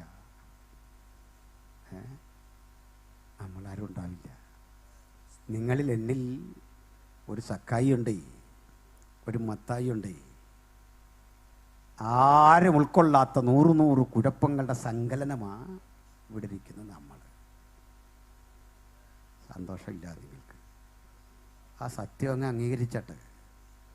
എവിടേക്കോ ഒരു മത്തായിയുടെ ലാഭക്കൊതി, എവിടേക്കോ ഒരു സക്കായുടെ ചതി, ഇതല്ലെങ്കിൽ എവിടേക്കോ ഒരു മഗ്ദലീനയുടെ അപാകത, എവിടേക്കോ ശമര്യാസ്ത്രീയുടെ കുറവ്, ഇതിൻ്റെ സങ്കലനമാണ് ഇത് കേൾക്കുന്ന ഞാനും നിങ്ങളും. ഇത്തരം മനുഷ്യരെ വീട്ടിൽ വേണ്ട, ഇത്തരം മനുഷ്യരെ നാട്ടിൽ വേണ്ട. യോഗം കൂടുന്ന ആളുകളിൽ അങ്ങോട്ട് നോക്കിയിരിക്കുക. ആ മോൾ അവിടെ പോയിട്ട് എന്തോ ഒരു കാര്യം ചെയ്യുക, നിങ്ങളുടെ ഒരു സഹായവും അതിനാവശ്യമില്ല, അത് ചെയ്തോളൂ, ഇങ്ങോട്ട് തിരിഞ്ഞിരുന്നാട്ടെ, ശ്രദ്ധിച്ചിരുന്നാട്ടെ. കേൾക്കുന്നുണ്ടോ? ആ, ശ്രദ്ധിച്ചിരിക്കണം. ഈ സഹോദരിമാർ ഭയങ്കര അന്യഭാഷയും പാട്ടുമൊക്കെ ആ വചനം കൊണ്ട് ശ്രദ്ധിക്കില്ല. ഇവിടെ പുരുഷന്മാരൊന്നും വളരെ ഏകാഗ്രതയോടെ ഇരിക്കുക. നിങ്ങളിങ്ങോട്ട് ശ്രദ്ധിക്കുക. ഉറങ്ങണോ? ഞാനീ ഉറങ്ങുന്നു എന്ന് കരുതി ഹല്ലേലൂയ പറയിപ്പിക്കുന്ന ഒരാളല്ല. കാരണം ഉറങ്ങുന്നവൻ പറയേണ്ടതല്ലത്. അതുകൊണ്ടാണ് ഉറക്കം മാറാനുള്ള ടിപ്പും അല്ലത്, മയക്ക് ചെക്ക് ചെയ്യാനുള്ള സൂത്രവാക്യവും അല്ലത്. പ്രൈസലോടും ഹല്ലേലൂയയും സ്തോത്രവും ഒക്കെ മയക്ക് ചെക്ക് ചെയ്യാനുള്ള വേടല്ല. വാക്ക് അളന്നു തൂക്കി കുറിച്ചു പറയേണ്ടതാണ്. ശ്രദ്ധിച്ചിരിക്കണം കേട്ടോ. അശ്രദ്ധയോടിരിക്കരുത്. ഇവിടേക്ക് ഏകാഗ്രത. അപ്പോൾ മത്തായിയുണ്ട്, സക്കായിയുണ്ട്, ഇവരൊക്കെ നമ്മളിലുണ്ടെന്ന് യേശു അവരുടെ കൂടെ ഭക്ഷിക്കുക. സക്കായിക്ക് വാസ്തവത്തിൽ യേശുവിനെ ഒന്ന് കണ്ടാൽ മതിയായിരുന്നു, ഒരാകാംക്ഷ. നമുക്കുള്ളതുപോലെ ഒരാകാംക്ഷ, ഒന്ന് കാണണം. കാണാൻ വേണ്ടിയിട്ട് തിരഞ്ഞെടുത്തതൊരു മരത്തിൻ്റെ മുകളിലെ ഏകാന്തമായ അന്വേഷണമാണ്. ആ മരത്തിൻ്റെ മുകളിലേക്ക് വലിഞ്ഞു കയറിയയാൾ യേശു വരുമ്പോൾ ഇങ്ങനെ കാണാനിരിക്കവേ ആ മരത്തിൻ്റെ ചുവട്ടിൽ യേശു എന്നിട്ട് പറയുക, താഴെ വാ, ഇങ്ങോട്ട് ഇറങ്ങട്ടെ. താഴെ വന്നു. ഞാൻ വീട്ടിലേക്ക് വരിക, നിൻ്റെ വീട്ടിലായി ഇന്ന് ഭക്ഷണം. എത്ര ആളുകൾ കാത്തിരിക്കുന്നു യേശുവിന് ഭക്ഷണം കൊടുക്കാൻ, പക്ഷെ നിൻ്റെ വീട്ടിലാണ് ഭക്ഷണം. തിരുമേശയ്ക്ക് മുമ്പിൽ സക്കായുടെ ഭാര്യ വന്നു. യേശുവിനെ കണ്ടവൾ അമ്പരന്നു. ഞാൻ കൊടുക്കുന്ന ഈ അശുദ്ധ ഭക്ഷണം. സക്കായി ചില്ലറക്കാരനല്ല. അയാൾ നിമിത്തം നിരവധി പേര് ആത്മഹത്യ ചെയ്തിട്ടുണ്ട്. കാരണം കണക്കിൽ കവിഞ്ഞ സ്വത്ത് സ്വരുക്കൂട്ടാൻ വേണ്ടി നികുതി പിരിച്ചു മനുഷ്യനെ ബുദ്ധിമുട്ടിക്കുന്ന ആളാണ് അയാൾ. യാതൊരു കാരുണ്യവും കൂടാതെ നിരവധി ആളുകളെ ശിക്ഷയ്ക്ക് വിധേയമാക്കിയിട്ടുണ്ട്. അയാളുടെ വീട്ടിലെ ഉപകരണങ്ങളില്ലേ, അതിലൊക്കെ ശാപത്തിൻ്റെയും കണ്ണുനീരിൻ്റെയും ഒരളവുണ്ട്. അയാൾ കൊണ്ടു നടക്കുന്ന കുതിരയില്ലേ, ആ കുതിരവണ്ടിയില്ലേ, അതിൽ അനവധി മനുഷ്യരുടെ കണ്ണീരുണ്ട്. കണ്ണീരിൻ്റെ വേദനയുടെ പൊളിപ്പുള്ള ആ വീട്ടിലെ ആഹാരത്തിലുമുണ്ട് ഇത്തരം ശാപത്തിൻ്റെ ചില സാന്നിധ്യം. ഞാൻ എന്തിനാ പറഞ്ഞത്? നിങ്ങളൊരു സക്കായി ഉണ്ടെന്ന്, നിങ്ങളിൽ ഒരു മത്തായി ഉണ്ടെന്ന്. അനധികൃതമായ പാപഭംഗിലമായ ഇത്തരം ചിന്തയുടെ ഒരു പ്രേരണയാണ് മനുഷ്യൻ. അപ്പോൾ നിങ്ങളൊന്ന് ആലോചിച്ച് നോക്കൂ, നമ്മൾ നിമിത്തം സംഭവിച്ചു പോയ അനർത്ഥങ്ങളെക്കുറിച്ച്, ദുരിതങ്ങളെക്കുറിച്ച് ഓർമ്മയുണ്ടോ? നോക്കണേ, തൊട്ട് മുമ്പിൽ പോകുന്ന ഒരു വാഹനത്തോട് മത്സരിക്കാൻ അതിവേഗം നിങ്ങൾ വെട്ടിച്ച് കയറ്റി, കുഴപ്പമില്ലാതെ ഇങ്ങ് വന്നു. പിന്നാലെ വന്നവൻ വാഹനമിടിച്ച് മരിച്ചു. നമുക്കൊന്നും പറ്റിയില്ല, നമ്മളാണ് ഉത്തരവാദി എന്ന് പോലും അറിയാതെ വീട്ടിൽ പോന്നു.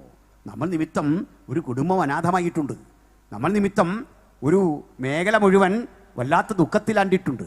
നമുക്ക് മുന്നമേ പോകുന്ന വണ്ടിക്കാരനുണ്ടല്ലോ, അയാൾ നമ്മുടെ ഭക്ഷണം വഹിച്ചു കൊണ്ട് പോകുന്ന ആളാ, അയാൾ നമുക്ക് പച്ചക്കറിയുമായി പോകുന്ന ആളാ. അസ്വസ്ഥത നിറഞ്ഞിട്ട് നമ്മൾ എന്ത് ചെയ്തു? അങ്ങനെ ഏതെങ്കിലുമൊക്കെ തരത്തിൽ നമ്മൾ ഇടപെട്ട രീതികൾ അസ്വസ്ഥത സൃഷ്ടിച്ചിട്ടുണ്ടെങ്കിൽ, ഇനി അതല്ല പ്രിയപ്പെട്ടവരെ, നമ്മുടെ പരിസരത്തേക്ക് ശ്രദ്ധിക്കുക. ഈ അഹങ്കാരം കാണിച്ച് വണ്ടി ഓടിക്കുന്ന ആളുകളെ പറ്റിയല്ല കേട്ടോ ഞങ്ങൾ ഇങ്ങോട്ട് വേഗത്തിൽ വരിക. ഒരുത്തന് മുമ്പിൽ നിന്ന് മാറുന്നില്ല. ഇത്തരം ടീംസ് ഉണ്ട്. അതല്ല, സാന്ദർഭികമായിട്ട് വഴിമാറി കൊടുക്കാൻ പറ്റാത്ത മനുഷ്യരെ, പെട്ടെന്ന് ഓടിപ്പോകുന്ന ഒരു രോഗിക്ക് മുമ്പിൽ വഴിമാറി കൊടുക്കാതെ വന്നപ്പോൾ ബ്ലഡ് കൊടുക്കേണ്ട ആളായിരിക്കും പോകുന്നത്. നിങ്ങൾ കാട്ടിയ ആ ഈഗോയില്ലേ, അത് നിമിത്തം രോഗി രക്തം കിട്ടാതെ മരിച്ചിട്ടുണ്ട്. അതല്ലെങ്കിൽ ഓപ്പറേഷൻ ലേറ്റായിട്ടുണ്ട്. അതുമല്ലെങ്കിൽ അത്യാസന നിലയിലെ രോഗിക്ക് വഴിമാറി കൊടുക്കാത്തത് കൊണ്ടേ ദുരിതങ്ങളും അനർത്ഥങ്ങളും സംഭവിച്ചിട്ടുണ്ട്. വേണ്ട, അതും വിട്. നിങ്ങൾ വിശ്വസിക്കുന്ന ദൈവത്തിന് വേണ്ടി എത്ര മനുഷ്യരെ കൊന്നു? അല്ലെങ്കിൽ ആ ചിന്ത മനസ്സിലേക്ക് വന്നു. മറ്റൊരുവൻ്റെ വഴി എത്ര തവണ തടഞ്ഞു? എൻ്റെ ദൈവത്തിനേറെ ഇഷ്ടം അന്യമതത്തിൽപ്പെട്ടവൻ്റെ ചോരയാണ് എന്ന് ചിന്തിച്ചുകൊണ്ട് എന്തെല്ലാം കാര്യങ്ങൾ ചെയ്തു കൂട്ടി. ഇതാണ് പാപം, ഇതാണ് മ്ലേച്ഛത.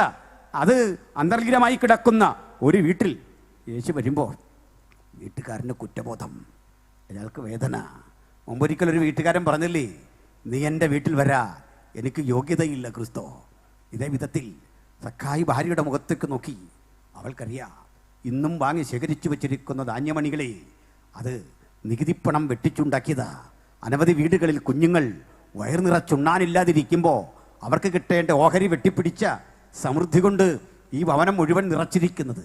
അതിൽ യേശുവിന് കൊടുക്കുമ്പോൾ അവർക്കൊരു ദുഃഖം, ഒരു പിടി മാറ്റിവെക്കുമ്പോൾ ഒരു ദുഃഖം. പക്ഷേ യേശുവിത് എടുക്കുമ്പോൾ അവർക്കറിയാം, അയ്യോ, ഇതൊരിക്കലും കൊടുക്കാൻ പാടില്ലാത്തതാ. ഞങ്ങൾ അശുദ്ധർ, അവൻ വിശുദ്ധൻ, അവൻ സത്യസന്ധൻ, അവൻ ശ്രേഷ്ഠൻ. ഞാനീ കൊടുക്കുന്നതൊക്കെ അവൻ കൈപ്പറ്റുമോ?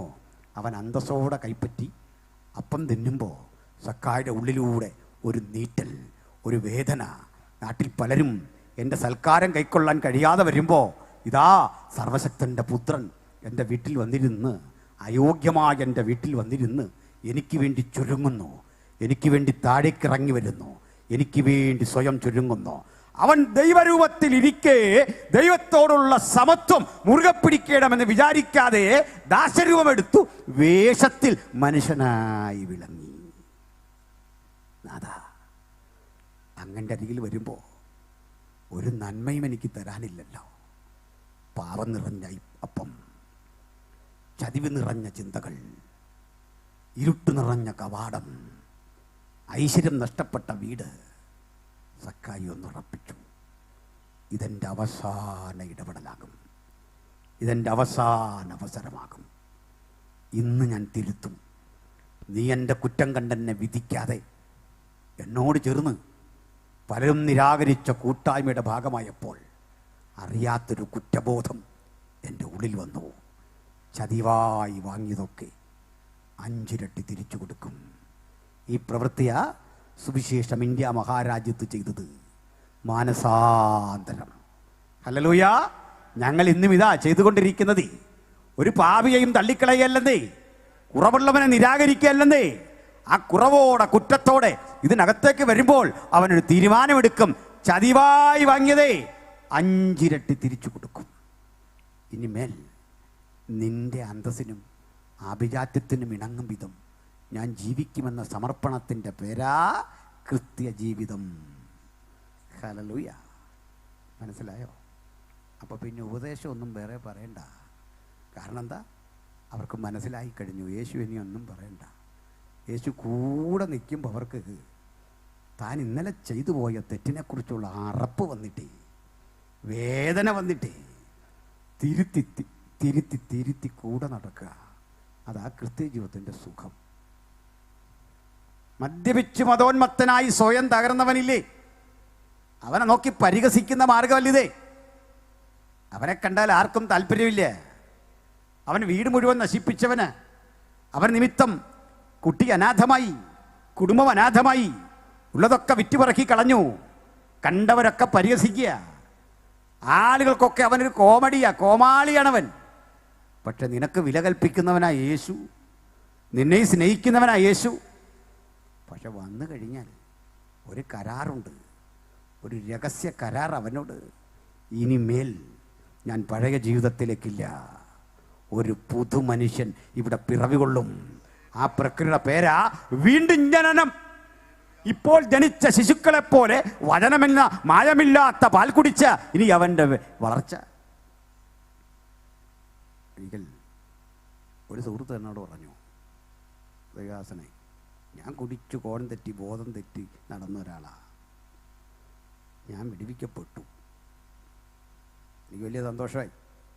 അടുത്ത വാക്ക് കേട്ടപ്പോൾ വല്ലാത്ത ദുഃഖമായി. ഇനിയും ഞാൻ ആ പഴയ കൂട്ടുകെട്ടിലേക്ക് പോകാതിരിക്കാനും പഴയ ബാറിൻ്റെ മുമ്പിലൂടെ ഒക്കെ വരുമ്പോൾ അറിയാതെ അങ്ങനെ പ്രേരണ വരാതിരിക്കാനും പാസ്റ്റർ പ്രാർത്ഥിക്കണം. ഞാൻ പറഞ്ഞു, ഇവിടെ എനിക്കതിന് നേരമൊന്നുമില്ല, നിന്നെ നോക്കിയിരിക്കാൻ. മനസ്സിലായോ?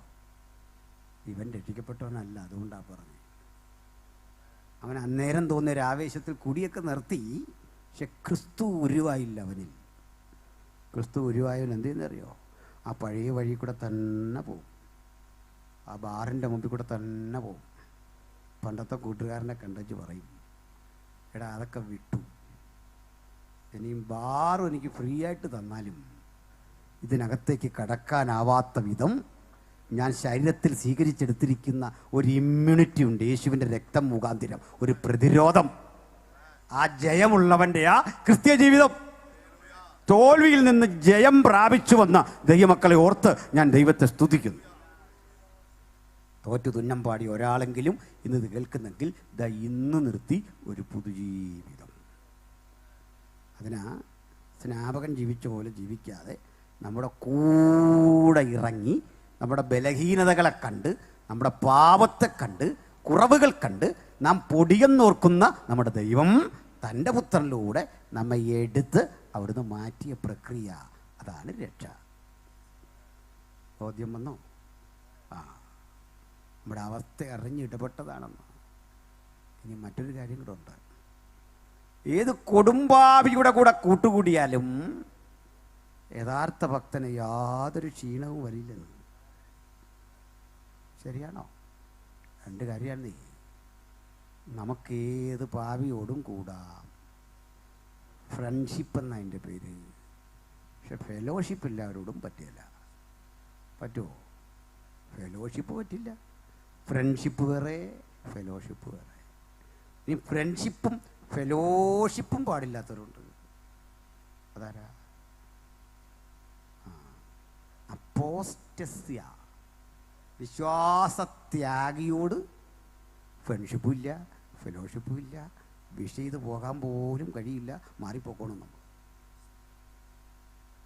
മനസ്സിലായല്ലോ? കുഞ്ഞെ, നിൻ്റെ കൂടെ പഠിക്കുന്ന കുട്ടി MDMA കഴിക്കുന്ന ആളാ, കൂടാതിരിക്കണ്ട അവനോട്. നിൻ്റെ കൂടെയുള്ള ആൾ കഞ്ചാവ് വലിക്കുന്ന ആളാ, നീ അവനോട് കൂടാതിരിക്കരുത്. മാത്രമല്ല അവനോട് സഹതാപം കാണിക്കണം, അതിനുവേണ്ടി പ്രാർത്ഥിക്കണം. പക്ഷെ ഒരു കാര്യം, ആ കൂട്ടുകുടുംബർക്ക് ഓർക്കണം, അവൻ്റെ പാപത്തിന് ഓഹരിക്കാരനാകല്ലേ. മാറി നിൽക്കുക മാത്രമല്ല പശ്ചാത്താപവിവശനാക്കുകയും നിന്റെ ഉള്ളിലെ ആത്മനിറവിനെ അങ്ങോട്ട് സങ്കലനം ചെയ്യാൻ കഴിയില്ലെങ്കിൽ കൂടുകയും ചെയ്യരുത്. ഇതൊക്കെ തന്നോ? അപ്പോൾ യേശുവിനെ ഇങ്ങനെ കാട്ടി എൻ്റെ പിന്നാലെ വരുന്നവള്. യേശു വന്നു. യേശുവിൻ്റെ ഈ രീതി പരീശന്മാർക്കും ശാസ്ത്രിമാർക്കും ഇഷ്ടപ്പെട്ടില്ല. അവരൊരു കപടഭക്തിയുടെ ആചാരങ്ങളുടെ ലോകത്ത് അവരെ സംബന്ധിച്ചിടത്തോളം ഭക്തി ഒരു പ്രകടനമാണ്, നാലാളുകളുടെ മുമ്പിൽ കാട്ടുന്ന പ്രകസനമാണ്. പക്ഷെ കർത്താവിൻ്റെ ഭക്തി അങ്ങനല്ല. അത് ലോകം വിട്ടുള്ള ഒളിച്ചോട്ടമല്ല, നിങ്ങളോട് ഇഴുകിച്ചേരുന്നതാ, നമ്മളുമായി സഹവർത്തിത്വം പുലർത്തുന്നതാ. അതാ ക്രിസ്തീയ വിശുദ്ധി എന്ന് പറയുന്നത്. അത് കേവലമായ ഭാഗ്യപ്രകടനങ്ങൾ, കുളിക്കുമ്പോൾ അല്ലെങ്കിൽ സുന്ദരമായ വസ്ത്രം ധരിക്കുമ്പോൾ ഒക്കെ കിട്ടുന്ന ഒരു ചിന്തയല്ലെന്നേ. ആന്തരികമായ തേജസ്കരണത്തിൻ്റെ, ശുദ്ധീകരണത്തിൻ്റെ അനുഭവമാണ്. അത് ലഭിക്കണമെങ്കിൽ യേശുവിൻ്റെ രക്തം നമുക്ക് ഔഷധദായകമായ ഒരനുഭവം പോലെ ആയിത്തീരണം. ആന്തരികമായ ആ ശുദ്ധീകരണത്തിലൂടെയാ ഒരുവന് ക്രിസ്ത്യാനിത്വത്തിൻ്റെ ആത്യന്തിക സത്തയെ ഉൾക്കൊള്ളാൻ സാധിക്കുന്നത്. അങ്ങനെയാണ് ആളുകൾ നമ്മോടൊപ്പം ചേർന്ന് ഈ സന്തോഷവും സമാധാനവും ഒക്കെ അനുഭവിക്കുന്നത്. ഇത് കണ്ടിട്ടാണ് ചിലർ പറയുന്നത് ഇത് മതപരിവർത്തനമാണ്. അധ്യക്ഷ പ്രസംഗത്തിൽ അദ്ദേഹം നീട്ടിയില്ലെങ്കിലും ഒന്ന് രണ്ട് കാര്യം അത് ചേർത്ത് പറഞ്ഞു. അറിയണ്ടേ, കുമ്പനാട് നടക്കുന്ന ഇന്ത്യ പെന്തക്കോസ്തു ദൈവസഭയുടെ കൺവെൻഷന് 100 വയസ്സ് കഴിഞ്ഞു. AGയുടെ കൺവെൻഷനും 100 വയസ്സ് കഴിഞ്ഞു. ചർച്ചക്കൂടിനും 100 വയസ്സ്. ഏതാണ്ട് ഇതെല്ലാം ഒരേ കാലത്ത് ആരംഭിക്കുക. നമ്മുടെ രാജ്യത്ത് പെന്തക്കോസ്ത് സഭകളുടെ കൺവെൻഷന് 100 വർഷത്തെ പഴക്കമുണ്ട്, ഏറ്റവും കുറഞ്ഞ. അത്ര ഉള്ളൊന്നും കുട്ടിക്കും, അത് മതി, 1 നൂറ്റാണ്ട്. ഞാൻ ചോദിക്കാറുണ്ട്, 1 നൂറ്റാണ്ടിന് മുമ്പ് നമ്മുടെ പൂർവികർ കൂടുന്ന കൺവെൻഷൻ വളരെ പരിതാപകരമായിരുന്നു.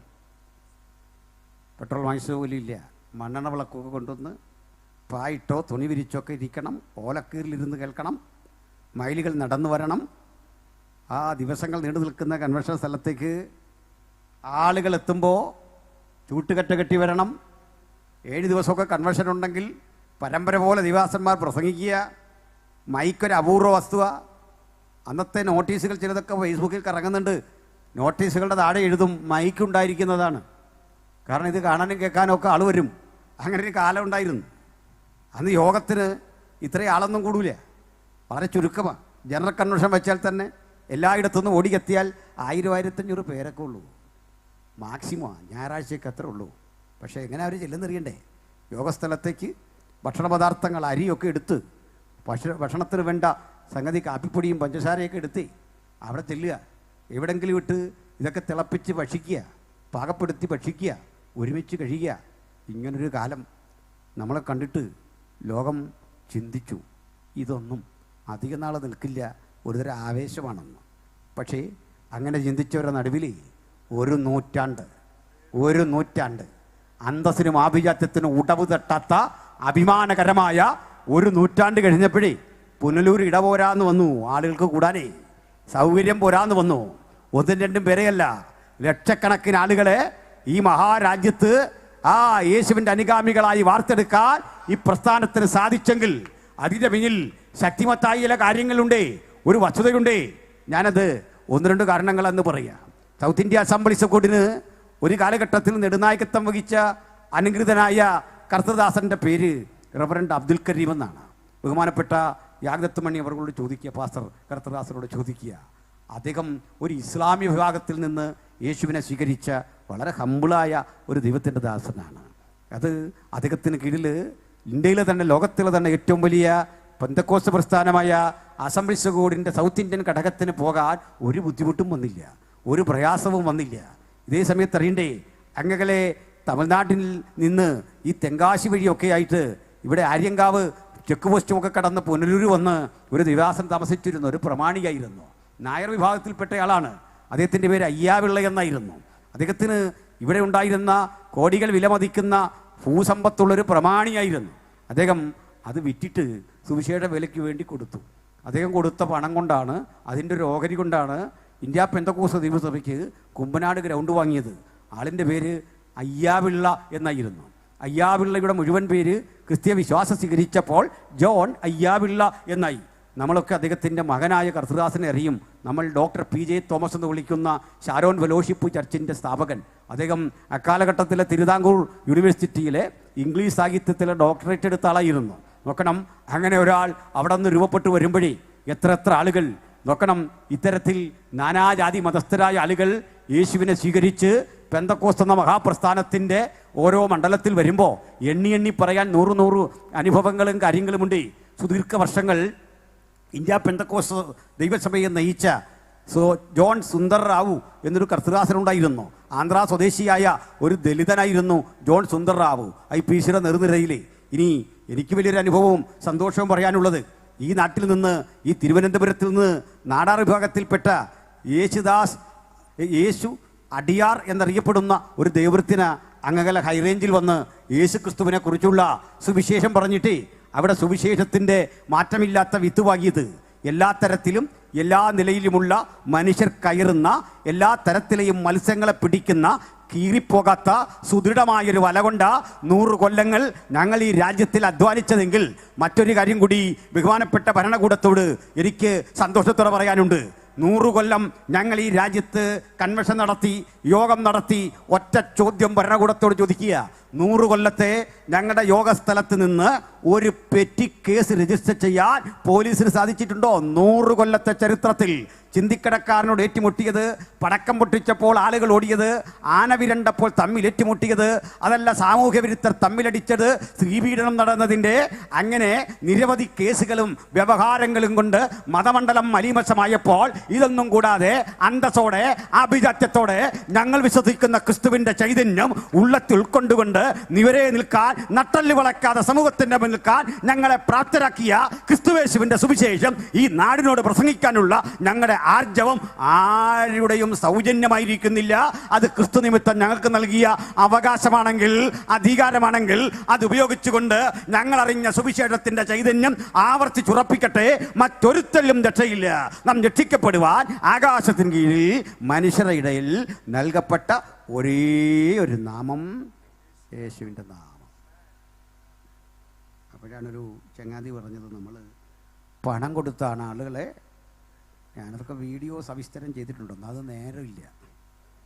ഞാൻ വീട്ടിൽ കിടന്നുറങ്ങിയിട്ട് നാളെത്രയെന്നറിയാമോ? ഇന്നലെ തൃശ്ശൂരായിരുന്നു. അവിടെ നിന്ന് ഓടി വരും വഴിക്കൊരു ക്യാമ്പിൽ സംബന്ധിച്ചു. അവിടെ നിന്ന് ഇവിടെ എത്തി. ഇനി തിരിച്ച് തൃശ്ശൂരിന് പോകണം. നാളെ പകലും നാളെ വൈകിട്ടും. ഇതൊക്കെയാണ് സ്ഥിതി. ഇതുകൊണ്ട് വീഡിയോ ചെയ്യാൻ പറ്റുന്നില്ല. സവിസ്തരം ഇതൊക്കെ പറയേണ്ടതാണ്. ഒരു കാര്യം കൂടെ പറയാം. രക്ഷാനുഭവം പ്രാപിച്ച് സ്നാനമേറ്റി ഒരാൾ വിശ്വാസത്തിൽ വരുന്നതിന് 5 പൈസ പോലും അവന് നമ്മൾ കൊടുക്കാറില്ലെന്ന് തന്നെയല്ല, ഒരല്പം പണം ഇങ്ങോട്ട് വാങ്ങാറുണ്ട്. അത് യാഗത്തിൻ മണി പാസ്റ്റർ പറയുമെന്ന് എനിക്ക് തോന്നുന്നില്ല. അല്ലെങ്കിൽ ജോൺലി പാസ്റ്ററോ സജി പാസ്റ്ററോ പറയില്ല. ഞാനൊരു പാവം മനുഷ്യനായിട്ട് പറയുക, ഈ മുങ്ങിപ്പൊങ്ങിയവൻ ഒരല്പം വണ്ടിക്കൂലി ഞങ്ങൾക്ക് തരാറുണ്ട്. വീട്ടിൽ പൊക്കോട്ടെന്ന് ഓർത്തു പറയാതിരിക്കുക. അതൊക്കെ മനസ്സിലായില്ലേ? പണം കൊടുത്തൊരുതിനെയും ഇങ്ങോട്ട് മറിക്കേണ്ട ഗതികേട് ഈ പുസ്തകം ചുമക്കാൻ ഞങ്ങൾക്കുണ്ടായിട്ടില്ല.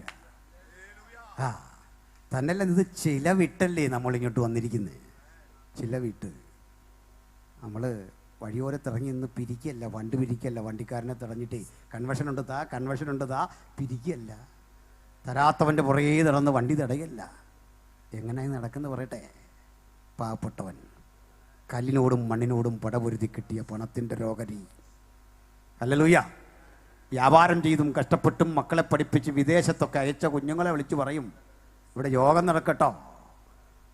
വിദേശത്തും അല്ലെങ്കിൽ കേരളത്തിന് പുറത്തുമൊക്കെ പണിയെടുക്കുന്ന കുഞ്ഞുങ്ങളെ, ഇവിടെ തന്നെ ഞങ്ങൾ വിദ്യാഭ്യാസം കൊടുത്ത് വളർത്തിയ ഞങ്ങളുടെ തലമുറയെ, അവരൊക്കെ തരുന്ന നന്മ കൊണ്ട് മാത്രമാ ഇത് മുമ്പോട്ട് ഓടുന്നേ. അത് തന്നെ അധികമാണ്. പ്രൈസലോ, അത് തന്നെ ധാരാളമാ. ഹല്ലേലൂയ. ഈ ഹാളുകളൊക്കെ കെട്ടിപ്പൊക്കുന്ന വഴിയതാണെന്നേ. സകല വഴികളും അടയ്ക്കുമ്പോഴും ആരും അറിയാത്ത വഴികളിലൂടെയാ തമ്പുരാൻ നമ്മളെ നടത്തുന്നത്. ഹല്ലേലൂയ. ഞാൻ ഒരനുഭവം കൂടി നിങ്ങളോട് പറയാം. പ്രിയപ്പെട്ടവരെ, ഈ വിശ്വാസം സ്വീകരിച്ചതിൻ്റെ പേരിൽ ത്യാഗമനുഭവിച്ച് വില കൊടുത്ത് വന്നവരാ ഇവിടെ ഇരിക്കുന്ന ഭൂരിപക്ഷം മനുഷ്യര്. വില കൊടുത്ത് ജീവിതം കൊണ്ട് വില കൊടുത്ത് കഷ്ടപ്പെട്ട് ഒറ്റപ്പെട്ട് സമൂഹത്തിൽ നിന്ന് പലതരം പള്ളുകെട്ട് പരിഹാസം കെട്ട് യേശുവിന് വേണ്ടി ചങ്കുറപ്പോടെ നിൽക്കാൻ ആത്മാർത്ഥമായി ഇറങ്ങിത്തിരിച്ച അനുഭവമുള്ള ദൈവമക്കളെ എല്ലാം ഓർത്ത് ഞാൻ ദൈവത്തെ സ്തുതിക്കുന്നു. ഹല്ലേലൂയ. യേശുവടിയാർ എന്ന് പറയുന്ന ഒരു തിരുവനന്തപുരം സുവിശേഷകൻ വർഷങ്ങൾക്കപ്പുറത്തങ്ങ് ഇടുങ്ങിയിലെത്തി. മാടത്തി എന്നറിയപ്പെടുന്ന ഒരു ദലിത് സ്ത്രീ, അവരെ കുടുംബം യേശുവിനെ സ്വീകരിച്ചു. അടിമത്തം കൊടുകൊണ്ടി വാഴുന്ന കാലം. പണിയെടുക്കണം, കഷ്ടപ്പെട്ട് പണിയെടുക്കണം. ആ പണിക്കിടയിലും താനും ഭർത്താവും മക്കളുമൊക്കെ ഇദ്ദേഹത്തിൻ്റെ പ്രാർത്ഥന കൂട്ടായ്മയ്ക്ക് പോകും. മരത്തണലിലും ഒറ്റപ്പെട്ട സ്ഥലങ്ങളിലുമൊക്കെ ഇരുന്നിങ്ങനെ പ്രാർത്ഥിക്കും. വയലിൽ പണിയെടുത്ത് കഷ്ടപ്പെട്ട് വരുന്ന ഇവർക്ക് കൂലിയായിട്ട് കിട്ടുന്നത് ഒരു പിടി നെല്ല. ആ നെല്ല് വറുത്ത് കുത്തി കഞ്ഞി വെച്ച് അതിലേക്ക് മുറ്റത്ത് വളരുന്ന ഈ കാന്താരി എന്നൊക്കെ പറയുന്ന തരത്തിൽ ചെടിയുണ്ടല്ലോ, മുളക്, അത് ഉപ്പ് ചേർത്ത് ഞെരടി ഉപദേശിക്കും കൊടുക്കും. അവരും കഴിക്കും. ഒരു ദിവസം യജമാനൻ നോക്കുമ്പോൾ ഇവർ പണിക്ക് വരുന്നില്ല. 1-2 ദിവസമായിട്ട് ആളയച്ചു. ഇവിടെ ആരോ പറഞ്ഞു, തമ്പുരാനെ, അവർ വലിയ പാട്ടും കൊട്ടും കുരവയൊക്കെ, അതിൻ്റെ ഇടയ്ക്ക് ജോലിയൊക്കെ ചെയ്യാൻ മറന്നു. വിളിച്ചുകൊണ്ട് വന്നു. അവളെ വിളിച്ചു. നീ കൊട്ടും പാട്ടും കുരവയൊക്കെ ആണെന്ന് കേട്ടു, ഇവിടെ ജോലിയുള്ളവരും അറിയില്ലേ? അവൾ പറഞ്ഞു, യജമാനനെ, ഞാൻ യോഗത്തിനും പാട്ടിനും പോയതുകൊണ്ടല്ല യജമാനനെ. അവൾ പൂർണ്ണ ഗർഭവതിയാണ്, ഒരു കുഞ്ഞിനെ പ്രതീക്ഷിക്കുക. ഈ കാര്യമൊക്കെ പറഞ്ഞു. യജമാനൻ പറയാ, അപ്പം നിനക്ക് പള്ളിയിൽ പോകാൻ ഇതൊരു തടസ്സമല്ലല്ലേ? ഒട്ടാനും പാടാനും ഒരു തടസ്സമല്ല. മൈലുകൾ താണ്ടി മല കയറി പാട്ട് പാടാൻ പോകുന്ന, പ്രാർത്ഥിക്കാൻ പോകുന്ന എനിക്കതൊരു തടസ്സമല്ലല്ലേ. ജോലിക്ക് വരാനാ തടസ്സമല്ലേ. വിളിച്ചു, വയലിലിറക്കി, അവിടെ തോളിലേക്ക് മുഖം വെച്ചു കൊടുത്തു. അപ്പുറത്തൊരു പോത്താണ്. ഭർത്താവ് ആങ്ങളെയും നോക്കി നിൽക്കേ ഒരുത്തനെ കൊണ്ട് ആ പോത്തിനെ തല്ലിച്ചു. മുമ്പോട്ട് നീങ്ങാനുള്ള പ്രചോദനം കിട്ടിയ പോത്ത് ഓടിത്തുടങ്ങി. അപ്പുറത്ത് പൂർണ്ണ ഗർഭവതിയായൊരു സ്ത്രീയാന്നോർക്കണം. അതിനൊപ്പം ഓടാൻ മുട്ടോളം വെള്ളത്തിൽ ഓടി നീങ്ങാൻ കഴിയാതെ അവൾ വേച്ചും വിറച്ചും പണിയെടുത്തു തുടങ്ങുമ്പോൾ ഇത് കണ്ട് ആങ്ങളയും ഭർത്താവും അപ്പുറത്ത് നിൽക്കുക. മിണ്ടാൻ അവകാശമില്ല. കുറേ അങ്ങോട്ട് ചെല്ലുമ്പോൾ അമ്പരപ്പിക്കുന്ന, ആരെയും ഹൃദയം അലിയിക്കുന്നൊരു കാഴ്ചയാണ് സംഭവിക്കുന്നത്. മാടത്തി എന്ന പാവം യുവതി പ്രസവിച്ചു. ആ ചെളിവെള്ളത്തിലേക്ക് ചോരക്കുഞ്ഞ് താഴെ വീണ് അവിടെ കിടന്ന് 1-2 തവണ ചാടി കൈകാലിട്ടടിച്ച് ആ ചെളിക്കുണ്ടിൽ താഴ്ന്നമർന്നു. സ്വന്തം കുഞ്ഞിന് മുലയൂട്ടാൻ പോലും കഴിയാതെ, അതിനെ തിരിഞ്ഞൊന്നെടുക്കാൻ കഴിയാതെ മാടത്തിയും ആ ചെളിക്കുണ്ടിൽ താണുപൊങ്ങി. ആ മൃതശരീരം ഒന്ന് പുറത്തെടുത്ത് അടക്കാൻ പോലും കഴിയാതെ ചെളിപുരണ്ട അനുഭവത്തിൽ അവൾ വിട്ടുപിരിഞ്ഞ് ക്രിസ്തുവിനോട് കൂടെയായി. ഇങ്ങനൊക്കെ ഞങ്ങൾ വില കൊടുത്ത് വാങ്ങിയതാ ഈ പവിത്രമായ വിശ്വാസം. വിശുദ്ധന്മാർക്കൊരിക്കലായി ഭരമേൽപ്പിച്ച ഈ അതിവിശുദ്ധ വിശ്വാസത്തിന് വേണ്ടി നെഞ്ചും നെറ്റിയും കൊടുത്ത് നിവരെ നിൽക്കാൻ കഴിയുന്ന ഒരു പുതുതലമുറയുടെ ആവിർഭാവം ഇന്ന് രാത്രി ഇവിടെ ഉണ്ടാകണം. അതിനുവേണ്ടിയാ ഈ യോഗം, അതിനുവേണ്ടിയാ പ്രാർത്ഥന, അതിനുവേണ്ടിയാ പാട്ട്. മറ്റൊന്നും അതിന് തക്കതായിട്ടില്ല. ഇങ്ങനെ ജനലക്ഷങ്ങൾ ഈ മാർഗത്തിൽ അണിനിരന്നതേ മറ്റൊന്നിൻ്റെയും പിൻബലത്തിലല്ല. ഞാൻ ഒരു കാര്യം കൂടി ഓർക്കുന്നു. ഞാൻ 2024 ജനുവരി 23 ബഹുമാനപ്പെട്ട PG വർഗീസ് അങ്കിൾ എൻ്റെ വീട്ടിൽ വന്നു. ഡൽഹിയിലെ സുവിശേഷകൻ. കുറേ നേരം സംസാരിച്ചു. പിരിയാൻ നേരം ഞാൻ പറഞ്ഞു, അങ്കിൾ ഇന്നത്തെ ദിവസത്തിനൊരു പ്രത്യേകതയുണ്ട്. ആ പ്രത്യേകത എന്താ? ഇന്നാണ് ആദരണനായ ഒറീസയിലെ സുവിശേഷകൻ ഗ്രഹാം സ്റ്റെയിൻസും 2 പിഞ്ചോമനകളും അഗ്നിക്കിരയായി മരിച്ചത്. ആ ദിവസം ഞങ്ങൾ അറിയാതെ വീട്ടിൽ കൂട്ടിയത്. കുറേ നേരം പ്രാർത്ഥിച്ചു. ഒറീസയുടെ വിടുതലിന് വേണ്ടി പ്രാർത്ഥിച്ചു, ദേശത്തിന് വേണ്ടി പ്രാർത്ഥിച്ചു.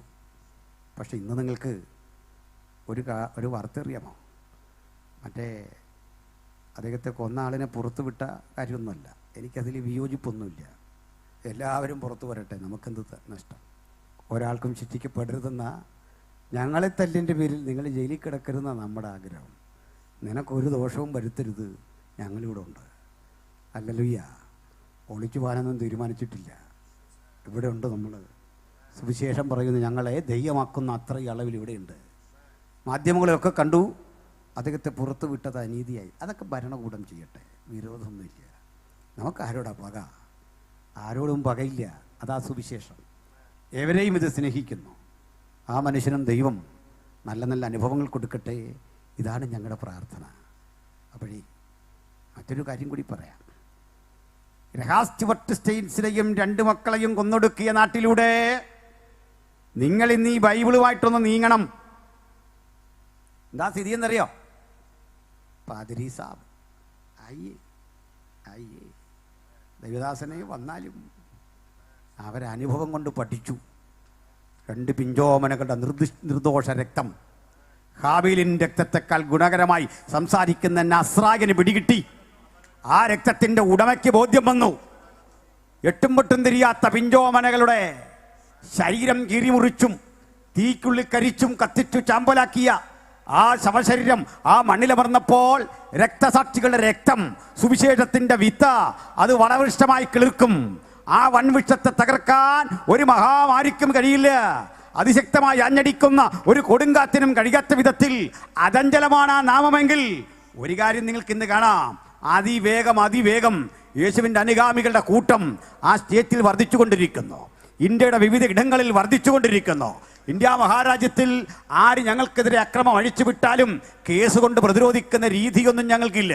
സ്റ്റാൻ സ്വാമി എന്നറിയപ്പെടുന്ന ഒരു കർത്തൃദാസൻ ഉണ്ടായിരുന്നു, ഒരു കത്തോലിക്ക പുരോഹിതൻ. അദ്ദേഹം വളരെ പരിണതപ്രജ്ഞനായ അനുഗ്രഹിക്കപ്പെട്ടൊരു മനുഷ്യനാണ്.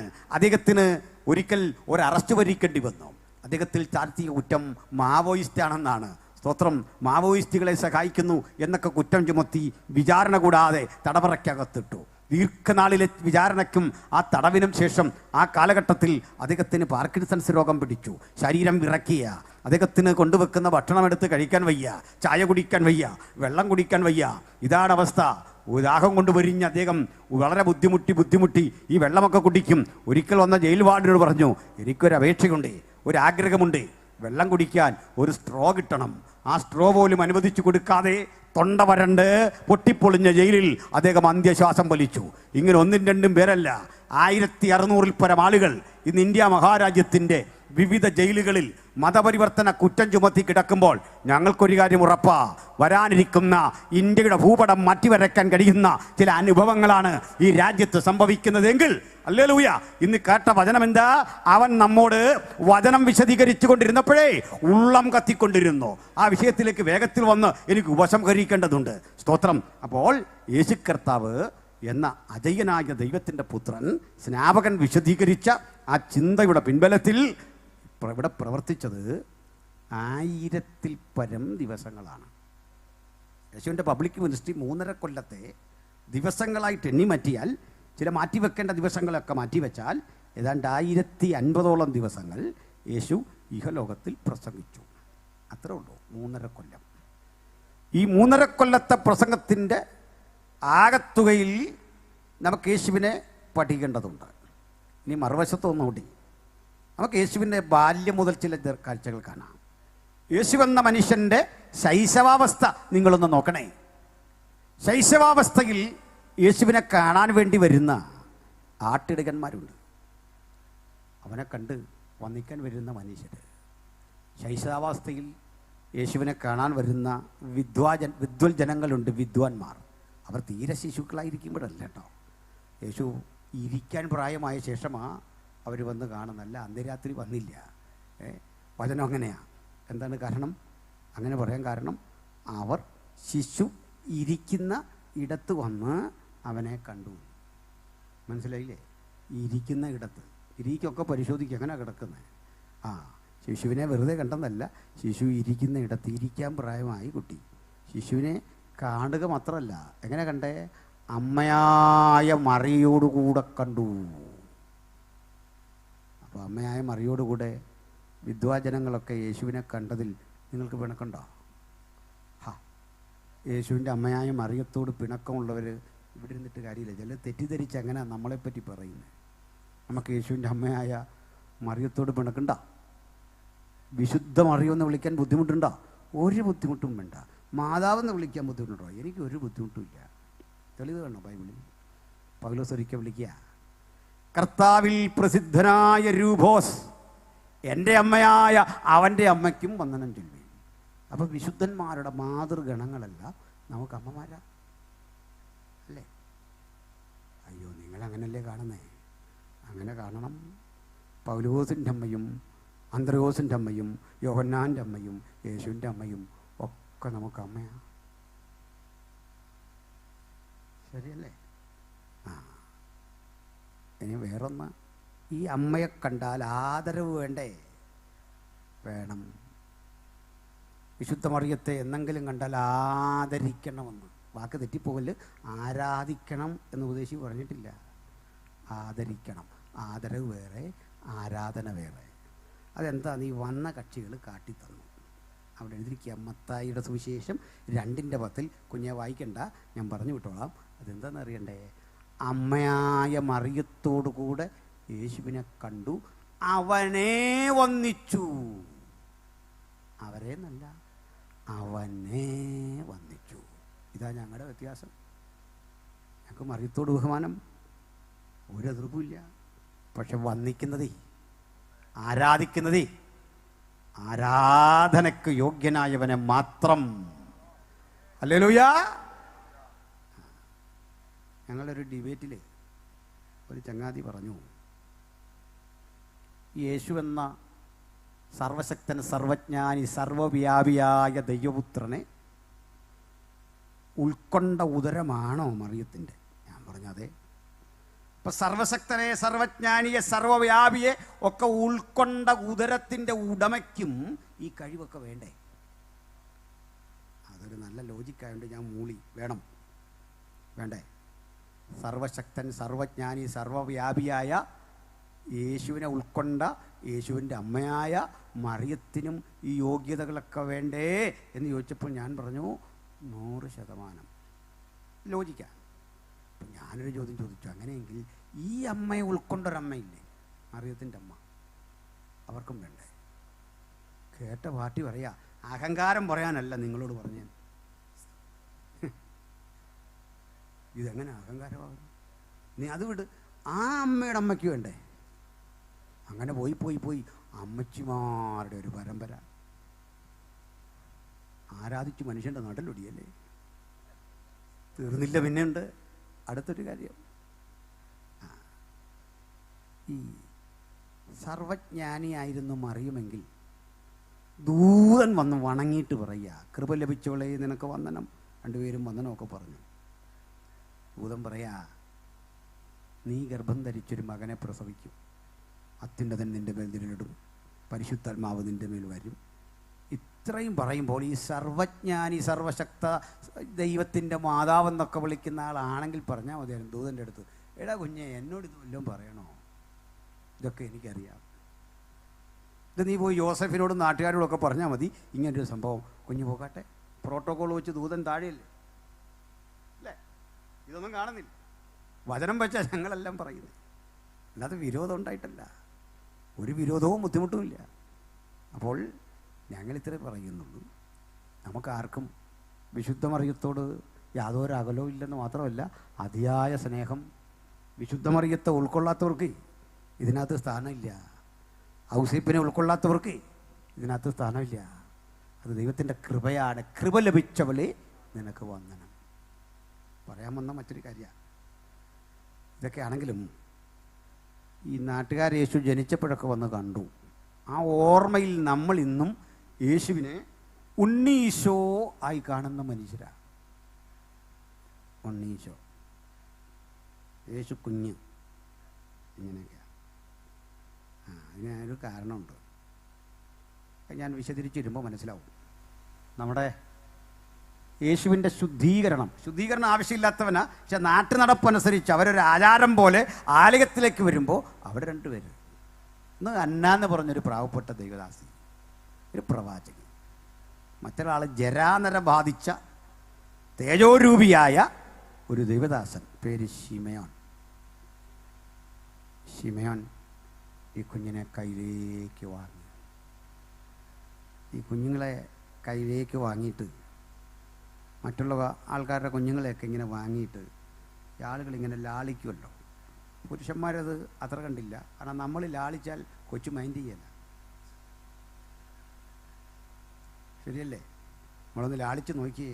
അതുകൊണ്ടാണ് നമ്മളെ അംഗൻവാടി പഠിപ്പിക്കാൻ എടുക്കാത്ത. പിടികിട്ടിയോ? നമ്മൾ ലാളിച്ചാൽ ഏൽക്കുകയല്ല, അതുകൊണ്ടാണ്.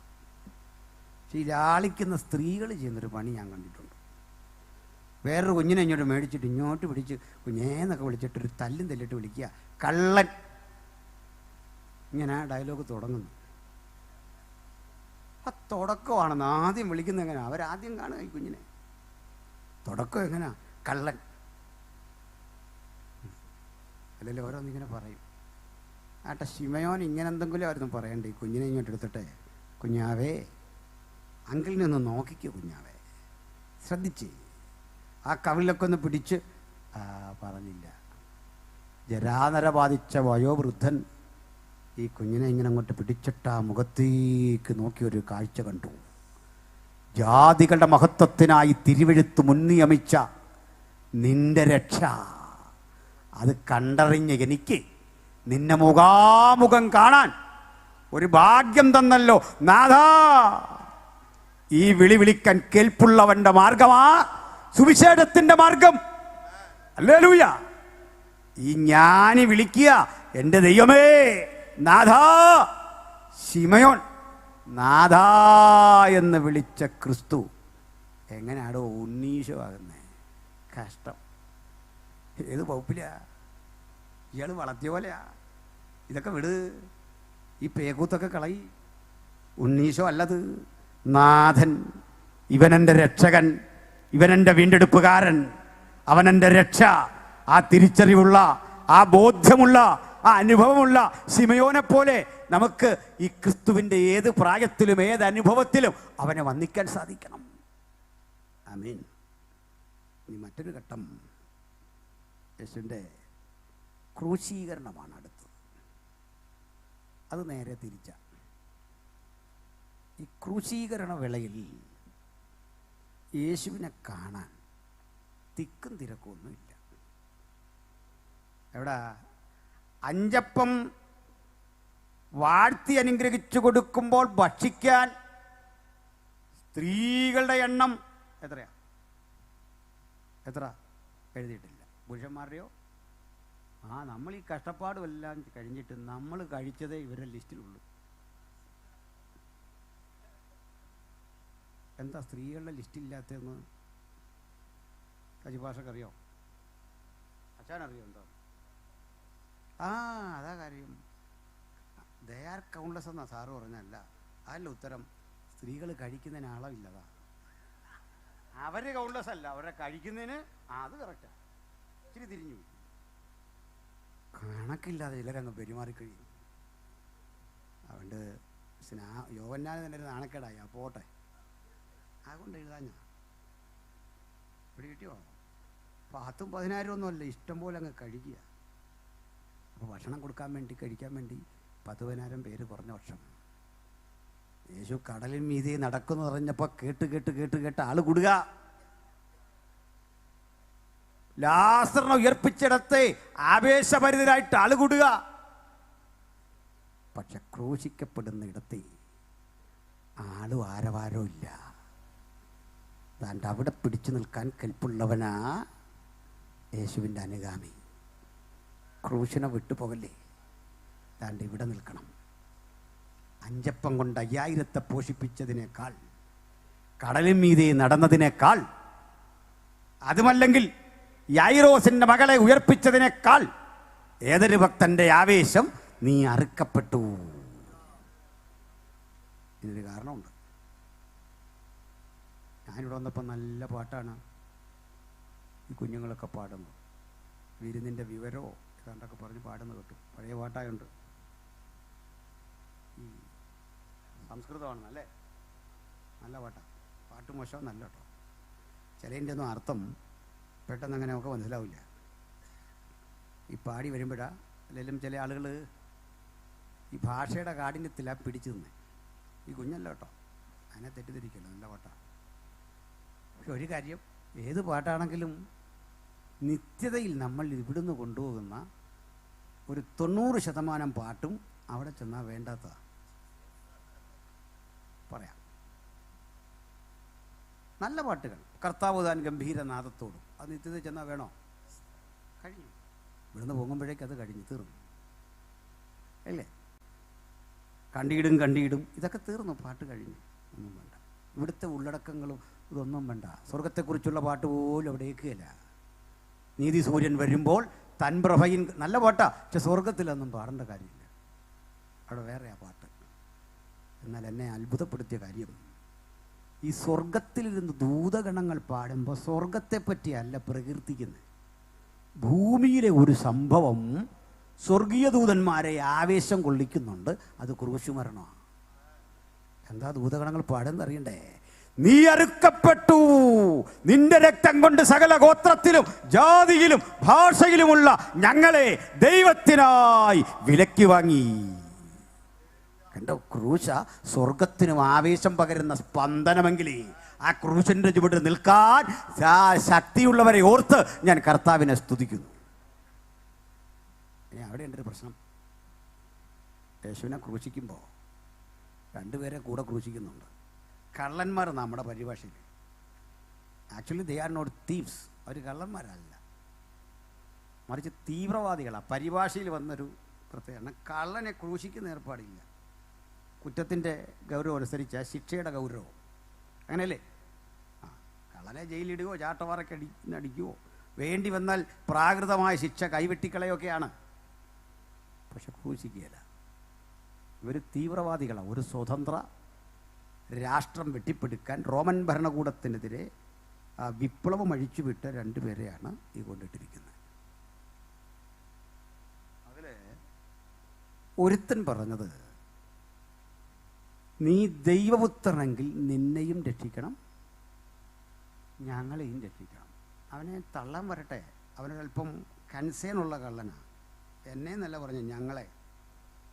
എനിക്ക് എന്നാ മനസ്സിലായി അവൻ പക്കാ രാഷ്ട്രീയക്കാരനാണെന്ന് അന്നാ മനസ്സിലായി. അവൻ യൂണിയൻ്റെ ആളാണ്. അതാ ഞങ്ങളെ നീ പറയുന്നു, മനസ്സിലായില്ലേ? പിന്നെ അവൻ അവിടെ കിടന്ന് അസോസിയേഷൻ ഉണ്ടാക്കാൻ പോവാം. ക്രൂശിൽ കിടക്കുമ്പോഴും നമുക്കൊരു സംഘടന ഉണ്ടാക്കിയേക്കാം. നമ്മളിങ്ങനെ നടന്നാൽ പോരാ, നമുക്കൊരു സംഘടന. മക്കളെ, എന്തെല്ലാം കഥകളാണ്. തിരുവനന്തപുരത്തുള്ള നിങ്ങളോട് ഞാൻ സംഘടനയെ പറ്റി ഒത്തിരി പറയാനുണ്ടോ? അപ്പോൾ നോക്കുന്നവൻ ഒരു സംഘടന. ക്രൂശേ കിടന്നുകൊണ്ട് പറയാ, നീയും ഞാനും ഇവനും കൂടി നമുക്കൊരു സംഘടന. അവൻ പറഞ്ഞൊരു തെറ്റല്ല. അവൻ പറഞ്ഞെന്താ, നിന്നെ തന്നെയും കണ്ടോ, ആദ്യം നീ രക്ഷപ്പെടണം, ഞങ്ങളെയും. അവനാ പറഞ്ഞത് യേശു കേട്ടിരുന്നെങ്കിൽ യേശു പറയാ, ശരിയാണല്ലോടാ, ഇത് ഞാൻ ഇറങ്ങുക, നിങ്ങളോട് ഇറങ്ങിയോ. ഈ 3 പേരോട് അതിലൊന്ന് നടന്നു പോയാൽ മതി, പീലാത്തോസ് രക്ഷിക്കപ്പെടും. ആ നാട് മുഴുവൻ മാറൂലേ? ഇത്ര ഐഡിയ ഉള്ളവനായി കള്ളൻ. ഒത്തിരി ഐഡിയ ഇങ്ങനെയുണ്ട്, നമ്മൾ അവിടെ ചെല്ലുമെന്ന് അതിൻ്റെ അർത്ഥം. ഒത്തിരി ഐഡിയ ഇല്ലാതിരിക്കുകയല്ലേ. ഒത്തിരി ബുദ്ധി വെച്ച് കളിക്കരുത്. അങ്ങ് എല്ലാം ക്രൂശി കിടക്കുക. ഇവൻ നിസാര പുള്ളിയല്ല. ഇനി ഞാൻ അയാളെ വിടുന്നു. ഇയാൾ ഈ പറഞ്ഞതേ രക്ഷ തന്നെയാണ്, ആണോ? ഇയാൾ പറഞ്ഞ രക്ഷയാണേ. ഞാൻ വന്നപ്പോൾ നമ്മുടെ പാസ്റ്ററെടുത്ത് വെച്ചു, ജോബി കാൽവിൻ പാസ്റ്റർ പ്രസംഗിച്ചത് എന്താണ്? അതിനോട് ചേർന്ന് നിൽക്കാൻ വേണ്ടിയാണ്, രക്ഷയെക്കുറിച്ചാണ്. പക്ഷേ ഇന്നലെ ജോബി കാൽവിൻ പാസ്റ്റർ പറഞ്ഞ രക്ഷയല്ല ഇയാൾ പറയുന്ന രക്ഷ. ഇയാൾ പറഞ്ഞത് ക്രൂശ് ഒന്ന് ഒഴിവാകണം, നീ ഒന്ന് രക്ഷപ്പെടണം, ഞാനും ഒന്ന് രക്ഷപ്പെടണം, നമുക്ക് ഒന്നിച്ചൊന്ന് ജീവിക്കണം, നമുക്കേ നല്ല നിലയിൽ ഇന്ന് പോകണം, സംഘടന ഉണ്ടാക്കണം, ശക്തിപ്പെടണം, നമ്മളെ ക്രൂശിച്ചവരുടെ മുമ്പിലേ നമുക്ക് മാനമായിട്ട് ജീവിക്കണം. അല്ലല്ലല്ല, ഇതല്ലേ രാവിലെ നമ്മളും പ്രാർത്ഥിച്ചേ? വീട്ടിൽ നിന്ന് പോകുമ്പോൾ ഇതല്ലേ നമ്മളും ആഗ്രഹിച്ച്? ഇതിൻ്റെ വേറൊരു വേർഷൻ. എന്നിട്ട് എന്തിനാ അവനെ കുറ്റം പറയുന്നേ? എനിക്കൊന്ന് രക്ഷപ്പെടണം, മോള് വിദേശത്ത് പോകണം, പ്രമോഷൻ കിട്ടണം. അപകടം മനസ്സിലായോ? ഇല്ല, അത് രക്ഷയാ. പക്ഷെ അവൻ പറഞ്ഞത് ശരീരരക്ഷ. പിടിയോ? അപ്പുറത്ത് കിടന്നവൻ പറഞ്ഞത് ആത്മരക്ഷ. ആത്മരക്ഷയോളം വരില്ല ശരീരരക്ഷ. ശരീരരക്ഷ എന്നുള്ളത് സ്വാഭാവികമെങ്കിൽ ആത്മരക്ഷ അത്യാവശ്യമുള്ള കാര്യമാണ്. എല്ലാ മനുഷ്യർക്കും വേണ്ടതാ ആത്മരക്ഷ. അത് രണ്ടാമത്തെ കള്ളന് മനസ്സിലായി. അവനെ കള്ളൻ തൽക്കാലം വിളിക്കാം. അവൻ പറയുക, നിന്റെ രാജ്യത്തിൽ അടിയനെ ഓർക്കണം. ഇന്ന് സുവിശേഷ പ്രസംഗത്തിൽ ഈ രണ്ടാമത്തെ കാര്യം പോയിട്ട് ആദ്യത്തെ കാര്യം മാത്രം പറയുക. അത് ആളുകൾക്ക് സന്തോഷം, അത് ആൾക്ക് വലിയ ഇഷ്ടമാണ്. കാരണം മക്കളെ വിവാഹം കഴിപ്പിച്ചയക്കാൻ പോകുന്ന കാര്യമേ, വിദേശത്ത് പറക്കാൻ പോകുന്ന കാര്യമേ, ടൗണിന് നടുവിൽ വസ്തു വാങ്ങാൻ പോകുന്ന കാര്യമേ, അനിവാര്യതയുടെ നടുവിൽ ഇതൊക്കെ ശരിയാണെങ്കിലും സുവിശേഷത്തിൻ്റെ ഉൾക്കാമ്പ് അതിലല്ല, അത് നിത്യതയാണ്, വരാനിരിക്കുന്ന ലോകമാണ്.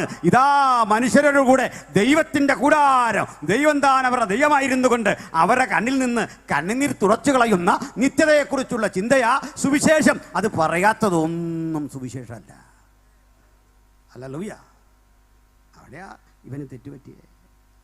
പക്ഷെ ഒരു കാര്യം, ഇത്രയും ആളുകൾ ക്രൂശിന് ചുറ്റും നിന്നിട്ടേ യേശുവിൻ്റെ രാജ്യം മനസ്സിലായതേ ഒരു കള്ളൻ, ഒരു പാവം മനുഷ്യന്. വേറെ ആർക്കും പിടിയിട്ടില്ല. അപ്പോൾ ക്രൂശിക്കപ്പെട്ടവനെ മനസ്സിലായി. ഉയർത്തെഴുന്നേറ്റവനെ ആദ്യം തിരിച്ചറിഞ്ഞത്, അവൻ തന്നെ വെളിപ്പെടുത്തിയപ്പോൾ തിരിച്ചറിഞ്ഞത് ഒരു പാവ സ്ത്രീയാണ്. പിന്നെ കുറേ സ്ത്രീകളാണ് അല്ലേ? മഗ്ദലീന, അവളാണ് ആദ്യം തിരിച്ചറിഞ്ഞത്. അപ്പം തിരിച്ചറിയേണ്ടവരൊക്കെ ഉണ്ടായിരുന്നു. ക്രൂശ് മുതൽ തിരിച്ചറിയേണ്ടവരുണ്ടേ. വാസ്തവത്തിൽ ഇവിടെ വരേണ്ട മനുഷ്യരുണ്ടേ. പത്രോസ്, അന്ത്രയോസ്, യാക്കോബ്, ഉയർത്തെഴുന്നേറ്റ ലാസർ, യായിറോസിൻ്റെ മകള് യായിറോസ്, ഇങ്ങനെ ദൈവത്തിങ്കൽ നിന്ന് എന്തെങ്കിലുമൊക്കെ ഭൗതിക രക്ഷ കിട്ടിയ മനുഷ്യർ വരേണ്ട സ്ഥലമാ ക്രൂശേ. അവരൊന്നും അവിടെ ഇല്ല. എന്നാൽ ഞാനിന്ന് സന്തോഷത്തോടെ പറയും, അവരെ കവിയുന്നൊരാനന്ദം ഈ ക്രൂശിൻ്റെ ചുവട്ട് നിൽക്കുമ്പോൾ പിൽക്കാലഘട്ടത്തിൽ യോഹന്നാൻ അനുഭവിക്കാൻ സാധിച്ചു. ധനനായ യോഹന്നാൻ. ഞാൻ അതിലേക്ക് അവസരമുണ്ടെങ്കിൽ ക്രമേണ കടന്നു വന്ന് ഉപസംഹരിക്കാം, സമയമെത്തും. ഇനി ഉയർത്തെഴുന്നേറ്റ യേശുവിനെ കണ്ട് അതിപ്രഭാതത്തിൽ ഇരുട്ടുള്ളപ്പോൾ മറിയ കല്ലറയ്ക്കൽ ചെന്നു, മഗ്ദലന മറിയം. അതിൻ്റെ ആഘോഷമൊക്കെയാണ് ഇന്ന് ഈ ആളുകൾ ചെയ്തുകൊണ്ടിരിക്കുന്നത്. അപ്പോൾ ഞങ്ങൾ കഴിഞ്ഞ ദിവസമൊക്കെ ഈ വരുന്ന വഴിക്കല്ല ഇതിൻ്റെ ആഘോഷമുണ്ട്. ഈ വീണും എഴുന്നേറ്റും ആ പാട്ടുമൊക്കെ പാടി ഇങ്ങനെ അത് അവരെ കുറ്റം വിധിക്കുകയല്ല കേട്ടോ, നടക്കട്ടെ, അതൊക്കെ ചെയ്യട്ടെ. പക്ഷെ ഒറ്റ കാര്യം സ്നേഹിത, ഈ ചടങ്ങെല്ലാം കൊള്ളാം. പക്ഷെ ഇന്നവൻ എന്നോട് പറയുക, അക്ഷരാർത്ഥത്തിൽ നിനക്കെൻ്റെ ക്രൂശുമെടുത്ത് എൻ്റെ കൂടെ വരാൻ സാധിക്കുമോ എന്ന് ചോദിച്ചാൽ, ഇന്നലെ ക്രൂശു ചുമന്ന നിനക്ക് ഒരു സമർപ്പണമില്ലെങ്കിൽ ഇത് നാടകം മാത്രമാണ്. മനസ്സിലായി പറഞ്ഞേ? പ്രദക്ഷിണത്തിൽ ഇടപെടുന്ന നിങ്ങൾക്ക് പറയാൻ പറ്റണം, നാഥാ നിന്റെ ത്യാഗമനുഷ്ഠിക്കാൻ, നിനക്ക് വേണ്ടി നടക്കാൻ, നിനക്ക് വേണ്ടി ജീവിക്കാൻ ഒരവസരം എനിക്ക് തരുമെങ്കിൽ ഞാനിതാ എന്നെ തന്നെ സമർപ്പണം ചെയ്യുന്നു. അപ്പോഴേ അതിൻ്റെ അർത്ഥം പൂർണ്ണ വ്യാപ്തി കൈവരിക്കത്തുള്ളൂ. അപ്പോൾ ഇതൊരു കാര്യം, ഈ യേശുവിനെ ക്രൂശിൽ വെക്കുമ്പോൾ ഈ ബോഡി സത്യത്തിൽ ഏറ്റുവാങ്ങേണ്ടതാരാ? അപ്പം തിന്ന ശിഷ്യന്മാരാ. യേശു എന്തെങ്കിലുമൊക്കെ ഗുണം ചെയ്തവരാ ഇപ്പം തിരിച്ചൊന്ന് ചെയ്യേണ്ടതേ. സ്തോത്രം. ഞാൻ അടുത്തൊരു സ്ഥലത്ത് ഇവിടെ 2 ദിവസം യോഗമായിരുന്നു കഴിഞ്ഞ ആഴ്ച. വരും വഴിക്കൊരു കാര്യം അറിയുന്നു, എനിക്ക് ജ്യേഷ്ഠസ്ഥാനീയനായ ഒരു കർത്തദാസൻ മരിച്ചു. ഒരു ബോഡി അടക്കാൻ വിളിച്ചു. നമ്മുടെ ഈ നോട്ടീസൊക്കെ അവിടെ വായിച്ചതാണ്. അപ്പോൾ ഞാൻ ഈ എക്സ്ക്യൂസൊക്കെ പറഞ്ഞു, അവർക്കത് ബോധ്യപ്പെട്ടു, കാര്യമൊക്കെ ബോധ്യപ്പെട്ടു. ഞാൻ ഇവിടുന്ന് തിരിച്ച് അവിടെ ചെന്ന് അടുത്ത ദിവസം ആ ബോഡി അടക്കി. എന്തിനാണെന്നറിയണ്ടേ? ജീവിതത്തിൻ്റെ കഷ്ടതയിൽ ഏറെ താങ്ങി നിർത്തി പ്രാർത്ഥിച്ച ഒരു മനുഷ്യനാണ്. അദ്ദേഹം മരിക്കുമ്പോൾ കേരളത്തിലാണെങ്കിൽ ഓടി എത്തണം. ഒരു സാധാരണ കടപ്പാടാണെങ്കിൽ ക്രൂശിൽ മരിച്ചവനെ കാണാൻ വരേണ്ട സാധാരണ കടപ്പാടുള്ള ഒരു 12 ശിഷ്യന്മാരുണ്ടേ. യൂദാ പോട്ട 11 പേരുണ്ടേ. യോഹന്നാൻ അവിടെ നിൽപ്പുണ്ട്, അത് ബന്ധു കൂടിയാ. ഒരുത്തനില്ല. കൈവിടപ്പെട്ടവനായി ഒറ്റപ്പെട്ടവനായി ക്രൂശിൽ കിടക്കുമ്പോൾ അവിടെ വന്നതേ അരിമത്തിയിലെ യോസഫും നിക്കോദിമോസും. കണ്ടല്ലോ, അവരപ്പം തിന്നവരല്ല, അവരാരവാരം മുഴക്കിയവരല്ല, അവരമ്മായിയമ്മ സുഖപ്പെട്ടപ്പോൾ ആർത്തു വിളിച്ചവരല്ല, കടലും മീതി നടക്കുന്ന കാഴ്ചകൾ കണ്ടവരല്ല, രഹസ്യ ശിഷ്യന്മാരാ. ഹൃദയാന്തർഭാഗത്ത് യേശുവിനെ രക്ഷകനായി കണ്ടുമുട്ടി അത്തരം ഒറ്റപ്പെട്ട ജീവിതത്തിൻ്റെ ഉടമകളാ. വലിയ ഉത്തരം ഉൽപ്പാദിപ്പിക്കുന്ന ആശയത്തിൻ്റെ വ്യവസായങ്ങൾ അവരെ ഉള്ളിൽ നുരഞ്ഞു പൊന്തുന്ന ആഴമേറിയ ചിന്തകളുണ്ട്. അവർ ചിന്തിച്ചു, ഈ ശരീരം ക്രൂശിലിടാൻ പാടില്ല, അത് കാക്കകൾ കൊത്തിപ്പറിക്കും, അത് കഴുകൻ കൊത്തി വലിക്കും, കുടൽമാലകൾ തുറിച്ചു താഴെ വീഴും, മാംസക്കഷണങ്ങൾ കൊത്തിക്കടിച്ചു വലിക്കാൻ പറവകൾ ഓടിവരും, നായ്ക്കൾ ഓടിവരും. അങ്ങനെയെങ്കിൽ പ്രവാചകൻ മുമ്പൊരിക്കൽ എഴുതി, തൻ്റെ പരിശുദ്ധനെ ദ്രവത്വം കാണാൻ സമ്മതിക്കയില്ല. ദ്രവത്വത്തിനേൽപ്പിക്കാതെ ഈ ശരീരം 100 മകിലും കൊണ്ടുള്ള കൂട്ടിട്ട് പൂശി മനോഹരമാക്കി രാജകീയമായ ഒരു യാത്രയപ്പ് കൊടുക്കാൻ 2 പേർ ചങ്കുറപ്പോടെ മുമ്പോട്ട് വന്നെങ്കിൽ അപ്പം തിന്നതിനേക്കാൾ കടലിൻ മീതെ നടന്നതിനേക്കാൾ എനിക്കിഷ്ടം ഈ ശരീരം ഏറ്റുവാങ്ങുന്നതാ. എനിക്ക് ഇവിടെ ലേപനം ചെയ്യുന്നതാ. ഈ സേവനം ചെയ്യാൻ മനസ്സുള്ള ആരുണ്ടിന്ന് രാത്രി ഈ തിരുവചനം കേൾക്കുമ്പോൾ എനിക്ക് ആ മുറിവൊപ്പണം, എനിക്ക് ആ കൈകാലുകൾ തഴുകണം, എനിക്ക് ആ മാറോട് ചേർന്ന് അവനെ ശുദ്ധിയാക്കിയെടുക്കണം. ആ ശരീരത്തിലേക്ക് എനിക്ക് ഏറ്റവും വിലപിടിപ്പുള്ള ഈ 100 മകിലും കൊണ്ടുള്ള കൂട്ടിട്ട് പൂശണം. അങ്ങനെ പ്രതീക്ഷിച്ച് ആരിവിടെ വന്നിട്ടുണ്ട്? അവരാ യേശുവിൻ്റെ അനുഗാമികൾ, അവരാ യേശുവിൻ്റെ സേവകർ. അങ്ങയുടെ പക്കൽ നിന്ന് അപ്പം വാങ്ങി ഭക്ഷിച്ച ഓർമ്മകളിലല്ല ക്രിസ്ത്യവിശ്വാസത്തിൻ്റെ കരുത്തെ നമുക്കിന്ന് പറയാം. ഈ രക്തം, ഈ ശരീരം, ഈ ആരോഗ്യം, ഈ വാർദ്ധക്യം, ഈ യൗവനം, ഈ കർത്താവിലേക്ക് തന്നതൊക്കെ നിന്റെ നാമ മഹിമയ്ക്കായി ഒന്ന് പ്രയോജനപ്പെടുത്താൻ ഒരവസരം നീ തരുമെങ്കിൽ അടിയനെ സമർപ്പിക്കുന്നു. ആ സമർപ്പണമുള്ള യുവാക്കൾ എഴുന്നേൽക്കണം, യുവതികൾ എഴുന്നേൽക്കണം. വരും കാലഘട്ടത്തിലെ നമ്മുടെ പ്രസ്ഥാനത്തെ, നമ്മുടെ സമൂഹത്തെ, യേശുവിൻ്റെ അനുഗാമികളെ ഉത്സാഹഭരിതരാക്കി മുമ്പോട്ട് നയിക്കാൻ ശക്തിയുള്ളവർ എഴുന്നേൽക്കണം. അതിനുവേണ്ടിയാ നമ്മളിന്ന് കൂടി വന്നിരിക്കുന്നത്. അപ്പോൾ ക്രൂശിക്കപ്പെട്ടവനോട് അനുഭാവം പുലർത്തിയത് 2 പേര്.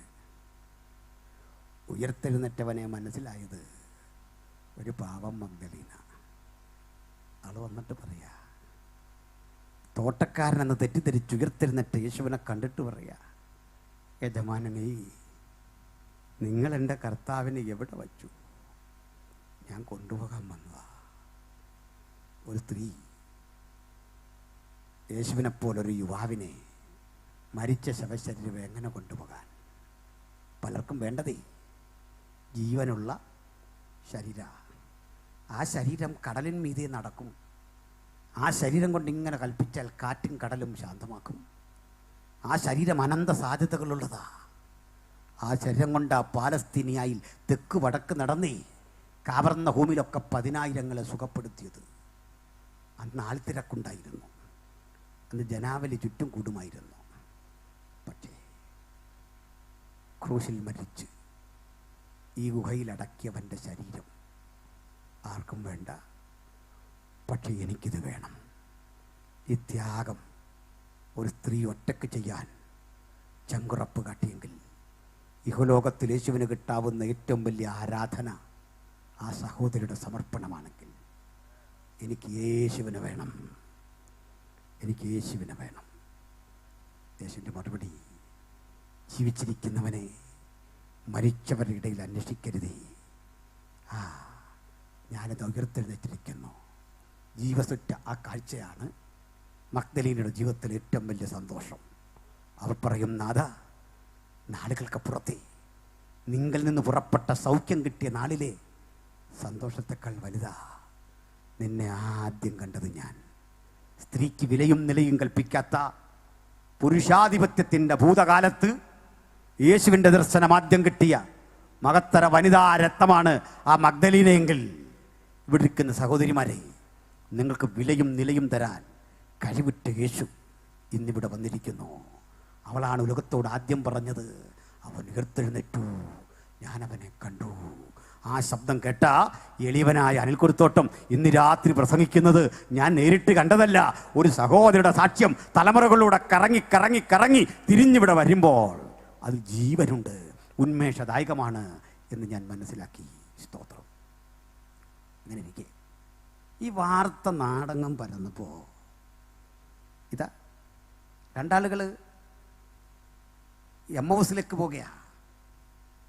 എമ്മൗസിലേക്ക് പോകുന്ന യെരുശലേമിൽ നിന്ന് 7 നാഴിക ദൂരമുള്ള ഈ സ്ഥലത്ത് നിന്ന് ഇങ്ങനെ യാത്ര ചെയ്യുക. 2 ശിഷ്യന്മാരെന്ന് അവിടെ എഴുതിയിരിക്കുക. ചില പഠനങ്ങൾ പറയുക, ഇത് ക്ലയപ്പാവ് എന്ന് പറയുന്നൊരു പുരുഷനും തൻ്റെ ഭാര്യയുമായിരുന്നു എന്നാണ്. കാരണം ഒരേ വീട്ടിലേക്ക് അവർ ചെല്ലുന്നു. ഇനി അല്ല, വേറെ 2 പേരാണെങ്കിലും അതിലെനിക്ക് വിരോധമൊന്നുമില്ല. അപ്പം ഞാൻ വിരോധിച്ചാൽ അത് മാറിപ്പോകത്തില്ലല്ലോ. അതുകൊണ്ട് അവരാരെങ്കിലും ആകട്ടെ, 2 ആളും പോവുക. ഇവരുടെ സംഭാഷണം യേശു ഉയർത്തെഴുന്നേറ്റു എന്നതിനെ ചുറ്റിപ്പറ്റിയുള്ള സംശയങ്ങളിലാണ്. അപ്പോൾ യേശു താനാണെന്ന് വ്യക്തമാക്കാതെ അവർക്കൊപ്പം നടന്നു. ചിലപ്പോഴൊക്കെ താനാണെന്ന് വ്യക്തമാക്കാതെ നമുക്കൊപ്പം അവനും വരുന്നുണ്ട്. ഈ അപകടം ഒരളവിൽ സൂക്ഷിച്ചില്ലെങ്കിൽ പ്രശ്നമാണ്. നമ്മിലൊന്നും ആ ക്രിസ്തു ചെയ്തിൻ്റെ നിറകട്ടെ.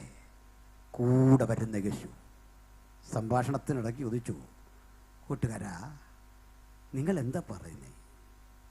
അപ്പോൾ ക്ലയപ്പാവ് പറയാ, കൊള്ളാം, യെരുശലേമിൽ വന്ന് വർക്കുന്ന പ്രവാസി ജൂതന്മാരിൽ നീ ഒരുത്തൻ മാത്രം ഈ വിശേഷം അറിയാതിരിക്കുന്നോ? നസ്രായനായ യേശു എന്ന യോസേഫിൻ കുലത്തിൽ, ദാവീദിൻ കുലത്തിൽ ജനിച്ചു വളർന്ന ഒരുവനുണ്ടായിരുന്നു. ഞങ്ങളോ, ഇസ്രായേലരായ ഞങ്ങളെ അവൻ രക്ഷിക്കാനിരിക്കുന്നുവെന്ന് പ്രതീക്ഷ വച്ചു. പക്ഷേ അവനിതാ ദാരുണമായി പീലാത്തോസിനാൽ വിധിക്കപ്പെട്ടിരിക്കുന്നു, സ്വന്തം ജനത്താൽ തള്ളിക്കളയപ്പെട്ടിരിക്കുന്നു, സ്വന്തം ശിഷ്യനാൽ 30 വെള്ളിക്കാശിന് ഒറ്റിക്കൊടുക്കപ്പെട്ടിരിക്കുന്നു. അവൻ ക്രൂശിക്കപ്പെട്ട് മരിച്ചടക്കി. ഇത്രയും സത്യമാണ്. പക്ഷേ ഇപ്പോൾ ഒരു വാർത്ത പരക്കുന്നു. ഇന്ന് പ്രഭാതത്തിൽ ഞങ്ങളോട് കൂടെയുള്ള സ്ത്രീകൾ, പുരുഷന്മാർ ഒക്കെ അവൻ്റെ കല്ലറ സന്ദർശിക്കുമ്പോൾ അവനവിടെ ഇല്ല. അവനവിടെ ഇല്ല. അത്ഭുതം കൂറുക ഞങ്ങൾ. പീലാത്തോസാക്കിയ കാവൽക്കൂട്ടത്തെ, ഇമ്പീരിയൽ മുദ്രയെ, അടച്ചുവച്ച കല്ലിനെ ഒക്കെ ധരണം ചെയ്തുകൊണ്ട് ആ ശരീരം അപ്രത്യക്ഷമായിരിക്കുന്നു. ഇത് ചിലർ പറയുക അവൻ ഉയർത്തെഴുന്നേറ്റു, ചിലർ പറയുക മറ്റെന്തോ സംഭവിച്ചു. ഈ സംഭാഷണം കൊണ്ട് മുറുകിയപ്പോൾ യേശുവിൻ്റെ വിളി അല്പം കട്ടികുടി. യേശു വിളിക്കുക, ബുദ്ധിഹീനരേ. നമ്മളെ ഇത്തരം വിളിക്കേണ്ട, അതിനു മുമ്പ് അസംബ്ലീസോട് വിട്ടു. മനസ്സിലായില്ലേ? പക്ഷെ വിളിക്കുന്ന യേശു ആണെങ്കിൽ അത് കേൾക്കാൻ മടിക്കണ്ട, അതിനകത്തുകൊണ്ടൊരു സാന്ത്വനം. പിന്നെ യേശു വിളിച്ചു, ബുദ്ധിഹീനരെ, പ്രവാചകൻ പറഞ്ഞ തിരുവെഴുത്ത് വിശ്വസിക്കാത്ത മന്ദബുദ്ധികളെ എല്ലാം പറഞ്ഞിട്ട് പറയുക, ദൈവത്തിൻ്റെ ക്രിസ്തു മരിച്ചടക്കപ്പെട്ട് മൂന്നാം നാൾ ഉയർത്തെഴുന്നേൽക്കേണ്ടതാകുന്നു എന്ന് നിങ്ങൾ വായിച്ചിട്ടില്ലയോ? ഇത്രയും പറഞ്ഞിട്ട് തന്നെക്കുറിച്ച് പ്രവാചകന്മാർ പറഞ്ഞ വചനങ്ങൾ അങ്ങോട്ട് വിശദീകരിക്കുക. വിശദീകരണം ശക്തിപ്പെട്ടു വരിക. ഇത്തരം വിശദീകരണത്തിന് പ്രധാനമായി പോകുന്നത് യെശയ്യാ 53 ഷണ്ണനുമൊക്കെ വായിച്ചതല്ലേ? ആ യെശയ്യാ 53 യേശുക്രിസ്തു ജനിക്കുന്നതിന് 700 കൊല്ലം മുമ്പ് യേശു എങ്ങനെ മരിക്കണം, ആരായിരിക്കും അവൻ ഇത്യാദി ചിന്തകളുടെ സമാഹാരമാ. അത് യെശയ്യാ തന്നെ പറയുന്നതല്ലല്ലോ. അങ്ങ് ഉൽപ്പത്തി മുതലുള്ള പ്രവാചക ശ്രേഷ്ഠന്മാർ ഒന്നിനോട് ചേർത്ത് വിളക്ക് ചേർത്ത ചിന്തകളുടെ ഒരു സമന്വയമാ. അതുകൊണ്ട് യെശയ്യാവ് ചോദിക്കുന്നത്, ഞങ്ങൾ അങ്ങ് ഉൽപ്പത്തി മുതൽ ഇവിടെ വരെയുള്ള ഞങ്ങൾ കേൾപ്പിച്ചതേ, ഞങ്ങൾ പഠിപ്പിച്ചതേ, ഞങ്ങൾ പ്രസംഗിച്ചതേ ആർ വിശ്വസിച്ചിരിക്കുന്നു? എന്തൊരാനന്ദമാണെന്ന് അറിയണ്ടേ ആ വചനം. ഞങ്ങൾ കേൾപ്പിച്ചത് ആർ വിശ്വസിച്ചിരിക്കുന്നു? യഹോവയുടെ ഭുജം ആർക്ക് വെളിപ്പെട്ടിരിക്കുന്നു? അവൻ ഇളയ തൈ പോലെയും വരണ്ട നിലത്തുനിന്ന് വേർ മുളയ്ക്കുന്ന പോലെയും അവൻ്റെ മുമ്പാകെ വളരും. അവന് രൂപഗുണമില്ല, കോമളത്വമില്ല, കണ്ടാൽ ആഗ്രഹിക്കത്തക്ക സൗന്ദര്യവുമില്ല. അവൻ മനുഷ്യരാൽ അടിക്കപ്പെട്ടും നിന്ദിക്കപ്പെട്ടും ത്യജിക്കപ്പെട്ടും വ്യസനപാത്രമായും രോഗം ശീലിച്ചവനായും ഇരുന്നു. അവനെ കാണുന്നവർ മുഖമറച്ചു കളയത്തക്കവണ്ണം അവൻ നിന്ദിതനായിരുന്നു. നാമോ ദൈവനെ ആദരിച്ചതുമില്ല എന്ന് വിചാരിച്ചു. എന്നാൽ അവൻ നമ്മുടെ അകൃത്യങ്ങൾ നിമിത്തം തകർന്നും നമ്മുടെ അതിക്രമങ്ങൾ നിമിത്തം മുറിവേറ്റുമിരിക്കുന്നു. നമ്മുടെ സമാധാനത്തിനായുള്ള ശിക്ഷ അവൻ്റെ മേലായി, അവൻ്റെ അടിപ്പിണരുകളാൽ നമുക്ക് സൗഖ്യം വന്നുമിരിക്കുന്നു. നാം എല്ലാവരും ആടുകളെ പോലെ തെറ്റിപ്പോയിരുന്നു. നാം ഓരോരുത്തരും താൻ്റെ വഴിക്ക് തിരിഞ്ഞിരുന്നു. യഹോവ നമ്മുടെ എല്ലാം അകൃത്യം അവൻ്റെ മേൽ ചുമത്തി തന്നെത്താൻ താഴ്ത്തി. വായ തുറക്കാതിരുന്നിട്ടും അവൻ പീഡിപ്പിക്കപ്പെട്ടു. വചനമങ്ങ് തുടരുക. ഒരു മഹാപ്രളയം പോലെ പോവുക. യേശു ഇതങ്ങോട്ട് പറഞ്ഞിട്ടേ അങ്ങോട്ട് വിശദീകരിച്ചു കൊണ്ടിരുന്ന് ഇവരെ ഉള്ളിലെ അവിശ്വാസത്തിൻ്റെ മുഴുവൻ ആ ചാരം അങ്ങോട്ട് കുടഞ്ഞു മാറ്റിക്കിട്ടേ വിശ്വാസത്തിൻ്റെ താപജ്വാലകൾ ജ്വലിച്ചു വരുന്ന നിലയിലേക്ക് കാര്യം അങ്ങോട്ട് വിശദീകരിച്ച് കുറേ ദൂരം ഇങ്ങോട്ട് വന്നപ്പോൾ മുമ്പോട്ട് കടന്നു പോകുന്നത് പോലെ ഭാവിച്ചു. മുമ്പേ മന്ദബുദ്ധി എന്ന് വിളി കേട്ട കക്ഷി പറയാ, നാഥ പോവല്ലേ, നേരം വൈകുന്നു, അടിയൻ്റെ വീട്ടിൽ പാർക്കാം, വാ. അതാ വചനം നമുക്ക് തരുന്ന താഴ്മ. വചനം കേൾക്കുന്നതിന് താഴ്മയും വിനയമൊക്കെ വരുന്നേ. ഹല്ലേലൂയ. മുമ്പ് ഇങ്ങനെയൊക്കെ നീ വിളിച്ചാന്നോർത്ത് തിരിച്ച് ഇതുപോലൊരു വിളി കൊടുത്തിട്ട് പോകാം. അതാ നമ്മുടെ പാക. മനസ്സിലായില്ലേ? നാഥ നേരം വൈകുന്നു, ഇന്ന് വീട്ടിലാ പാർക്കാം, വാ. വീട്ടിലേക്ക് വന്നു, ഭക്ഷണം എടുത്തു. ഇവർ പ്രാർത്ഥിക്കുന്നതും ഭക്ഷിക്കുന്നതുമല്ല ഒരേ സ്ഥലത്താണ്. ഭക്ഷണം വെച്ചിട്ടാണ് പ്രാർത്ഥിക്കുന്നത്. മനസ്സിലായോ? കുഞ്ഞുങ്ങൾക്ക് ഇത് കേട്ടപ്പോൾ വലിയ സന്തോഷം. ഇന്നു മുതൽ യഹൂദന്മാരുടെ കൂട്ട് നമ്മളും ജീവിക്കണം എന്ന് കുഞ്ഞുങ്ങൾ തീരുമാനം എടുത്തു കഴിഞ്ഞെന്ന് തോന്നുന്നില്ലേ? കാരണം ഭക്ഷണം വെച്ചേക്കുന്നു, തൊട്ടടുത്തിരുന്ന് പ്രാർത്ഥിക്കുക. വേറൊരു കാര്യങ്ങളുണ്ട്. ഭക്ഷണം കഴിക്കുമ്പോൾ ഈ ഭക്ഷണം ആദ്യം കഴിക്കേണ്ടത് അതിഥി അല്ല, വീട്ടുകാരാണ്. അവിടുത്തെ രീതി അനുസരിച്ച് എന്തൊരു ഏർപ്പാടാ. ഞാൻ സജിപ്പാഷ വീട്ടിൽ ഭക്ഷണത്തിന് ചെന്നാൽ സജിപ്പാഷും ഭാര്യയും കുഞ്ഞുങ്ങളും ആദ്യം കഴിക്കും, പിന്നെ എനിക്ക്. ഓർത്തിട്ട് തന്നെ സഹിക്കാൻ പറ്റുന്നില്ലേ? നമ്മൾ സ്ഥലം വിട്ട് പോയി ചായ കുടിക്കപ്പോഴേക്കും. അവരുടെ നാട്ടിൽ അങ്ങനെ. പക്ഷേ വിളമ്പുന്നത് അതിഥി വീട്ടുകാരനാണ്. പേടിക്കണ്ട.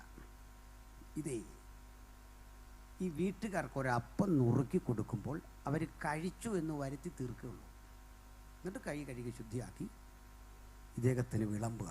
അദ്ദേഹം ആവശ്യത്തിന് കഴിച്ചു കഴിഞ്ഞാൽ വീട്ടുകാർ ശരിക്കും കഴിക്കുന്നു. ഞങ്ങൾ തൃപ്തരായി എന്ന് പ്രതീകാത്മകമായി ഓർമ്മിപ്പിച്ച് പിൻവാങ്ങലാണ് ഈ ഏർപ്പാട്. യേശു ഈ അപ്പം എടുത്തു, വാഴ്ത്തി നുറുക്കി അങ്ങോട്ട് കൊടുത്തു. കണ്ണടച്ചിരിക്കുന്ന ആളുകൾ കണ്ണ് തുറക്കുമ്പോഴേക്കും അവൻ അപ്രത്യക്ഷനായി. എവിടെ അവിടുന്ന്? ഞങ്ങളുടെ കൂടെ വന്ന വ്യക്തിയുടെ അമ്പരപ്പോടെ ചോദിക്കുമ്പോൾ ആളിന് മനസ്സിലായി. ഈ ക്രിസ്തുവിനെ മനസ്സിലാക്കാൻ ഇന്നൊരു ദർശനം പ്രാപിച്ചേ പോകാവൂ. തേസ്കരിക്കപ്പെട്ട ക്രിസ്തുവിനെ കണ്ടാൽ ആർക്കും മനസ്സിലാകും. പിറന്നു വീണ ക്രിസ്തുവിനെ കണ്ടാൽ ആളുകൾ ഓടിവരും. ചില നിർണായക ഘട്ടങ്ങളിൽ യേശു നിൻ്റെ അരികിൽ വരും. തിരിച്ചറിയാൻ വലിയ പാടാ. നഗ്നനായി, വിശക്കുന്നവനായി, ഇല്ലായ്മക്കാരനായി, ഒറ്റപ്പെടുന്നവനായി, സംഭാഷണത്തിൽ അതിഥിയായി കൂടെ വരും. അവർ പറയാ, അവൻ നമ്മോട് തിരുവെടുത്ത് വിശദീകരിച്ചപ്പോൾ നമ്മുടെ ഉള്ളം കത്തിക്കൊണ്ടിരുന്നു. ഇന്നിവിടുന്ന് പിരിയുമ്പോൾ കേട്ട തിരുവചനം ഉള്ളിൽ കിടന്ന് കത്തണം. വചനം ഉള്ളിൽ ഫലം കായ്ക്കണം. ഒരു കാര്യം ഉറപ്പാ, കേട്ടത് വചനമെങ്കിൽ ആ വചനം രോഗശാന്തിയാ, ആ വചനം വിടുതലാ, അത് മാനസാന്തരമാ. ജീവിതത്തിൽ ഇതുവരെ കടക്കാത്ത അതിജീവനത്തിൻ്റെ ശക്തിയാ ആ വചനം. ആ വചനം കേട്ട് ഗ്രഹിച്ച നമുക്കിന്ന് യേശുവിനെ ഉള്ള അളവിൽ ഉൾക്കൊണ്ട് ജഗത്തിൻ ജീവിതം നയിച്ച് മടങ്ങാൻ സർവശക്തൻ കൃപ നൽകട്ടെ. കണ്ണുകളടയ്ക്കുക, പ്രാർത്ഥിക്കുക, ഹൃദയങ്ങളെ ഏകാഗ്രമാക്കുക. ഒരു വേള പ്രാർത്ഥിച്ചോട്ടെ. പ്രാർത്ഥിക്കുമ്പോൾ നിങ്ങൾ അകപ്പെട്ടു പോയ ജീവിത ദുരിതത്തിൽ, ഒരുപിടി സംശയത്തിൽ, സന്തോഷമില്ലാത്ത അനുഭവത്തിൽ മുമ്പോട്ട് പോകാനാവാതെ വിഷമിക്കുന്ന ഒരാളെങ്കിലും ഉണ്ടെങ്കിൽ യേശു സാന്നിധ്യം നിങ്ങൾക്ക് ഉത്തരമരുളട്ടെ. ഞാൻ മനസ്സിലാക്കുന്നു, ഈ കമ്പൗണ്ടിലിരിക്കുന്ന ഭൂരിപക്ഷ ആളുകൾ, ഒരുപക്ഷെ 100% പേരും യേശുവിനെ രക്ഷിതാവായി സ്വീകരിച്ചവരാ. പക്ഷെ ഒരാളെങ്കിലും യേശുവിനെ കൂടാതുണ്ടോ? യേശുവിനെ സ്വീകരിക്കാതുണ്ടോ? നാഥ, കഴിഞ്ഞ രാത്രിയും ഇന്നും ഞങ്ങൾ തിരുവെഴുത്തിനെ കേട്ടു. എനിക്ക് അങ്ങേ സ്വീകരിക്കണം രക്ഷിതാവായി. മഗ്ദലന മറിയെപ്പോലെ, അരിമത്തിലെ യോസഫിനെ പോലെ എൻ്റെ യേശുവിനെ അനുധാവനം ചെയ്യണം. എൻ്റെ പാപത്തിൻ്റെ കടങ്ങൾ ക്ഷമിച്ചു എന്നെ ഒരു ദൈവവൈതലാക്കണം. ഒപ്പം ഞാൻ യേശുവിനെ സ്വീകരിച്ചു, പക്ഷേ ഇതുവരെ സ്നാനമറ്റില്ല. പലയാവർത്തി കേട്ട വചനം എൻ്റെ ഉൾത്തടത്തിൽ പാപബോധം വരുത്തിയെങ്കിലും പിന്നീടാകട്ടെ എന്ന് കരുതി മാറ്റിവെച്ചു. സ്നാനപ്പെടാൻ ആരുണ്ട്? ഒരുപക്ഷെ ക്യാമ്പസിന് പുറത്ത് വചനം കേൾക്കുന്നവർക്കിടയിൽ ഈ വചനങ്ങളോട് പ്രതികരിക്കാൻ മനസ്സുള്ള, അത്തരത്തിൽ വിശ്വാസ സ്നാനമേൽക്കാൻ, രക്ഷാനുഭവം പ്രാപിപ്പാൻ ആരുണ്ട്?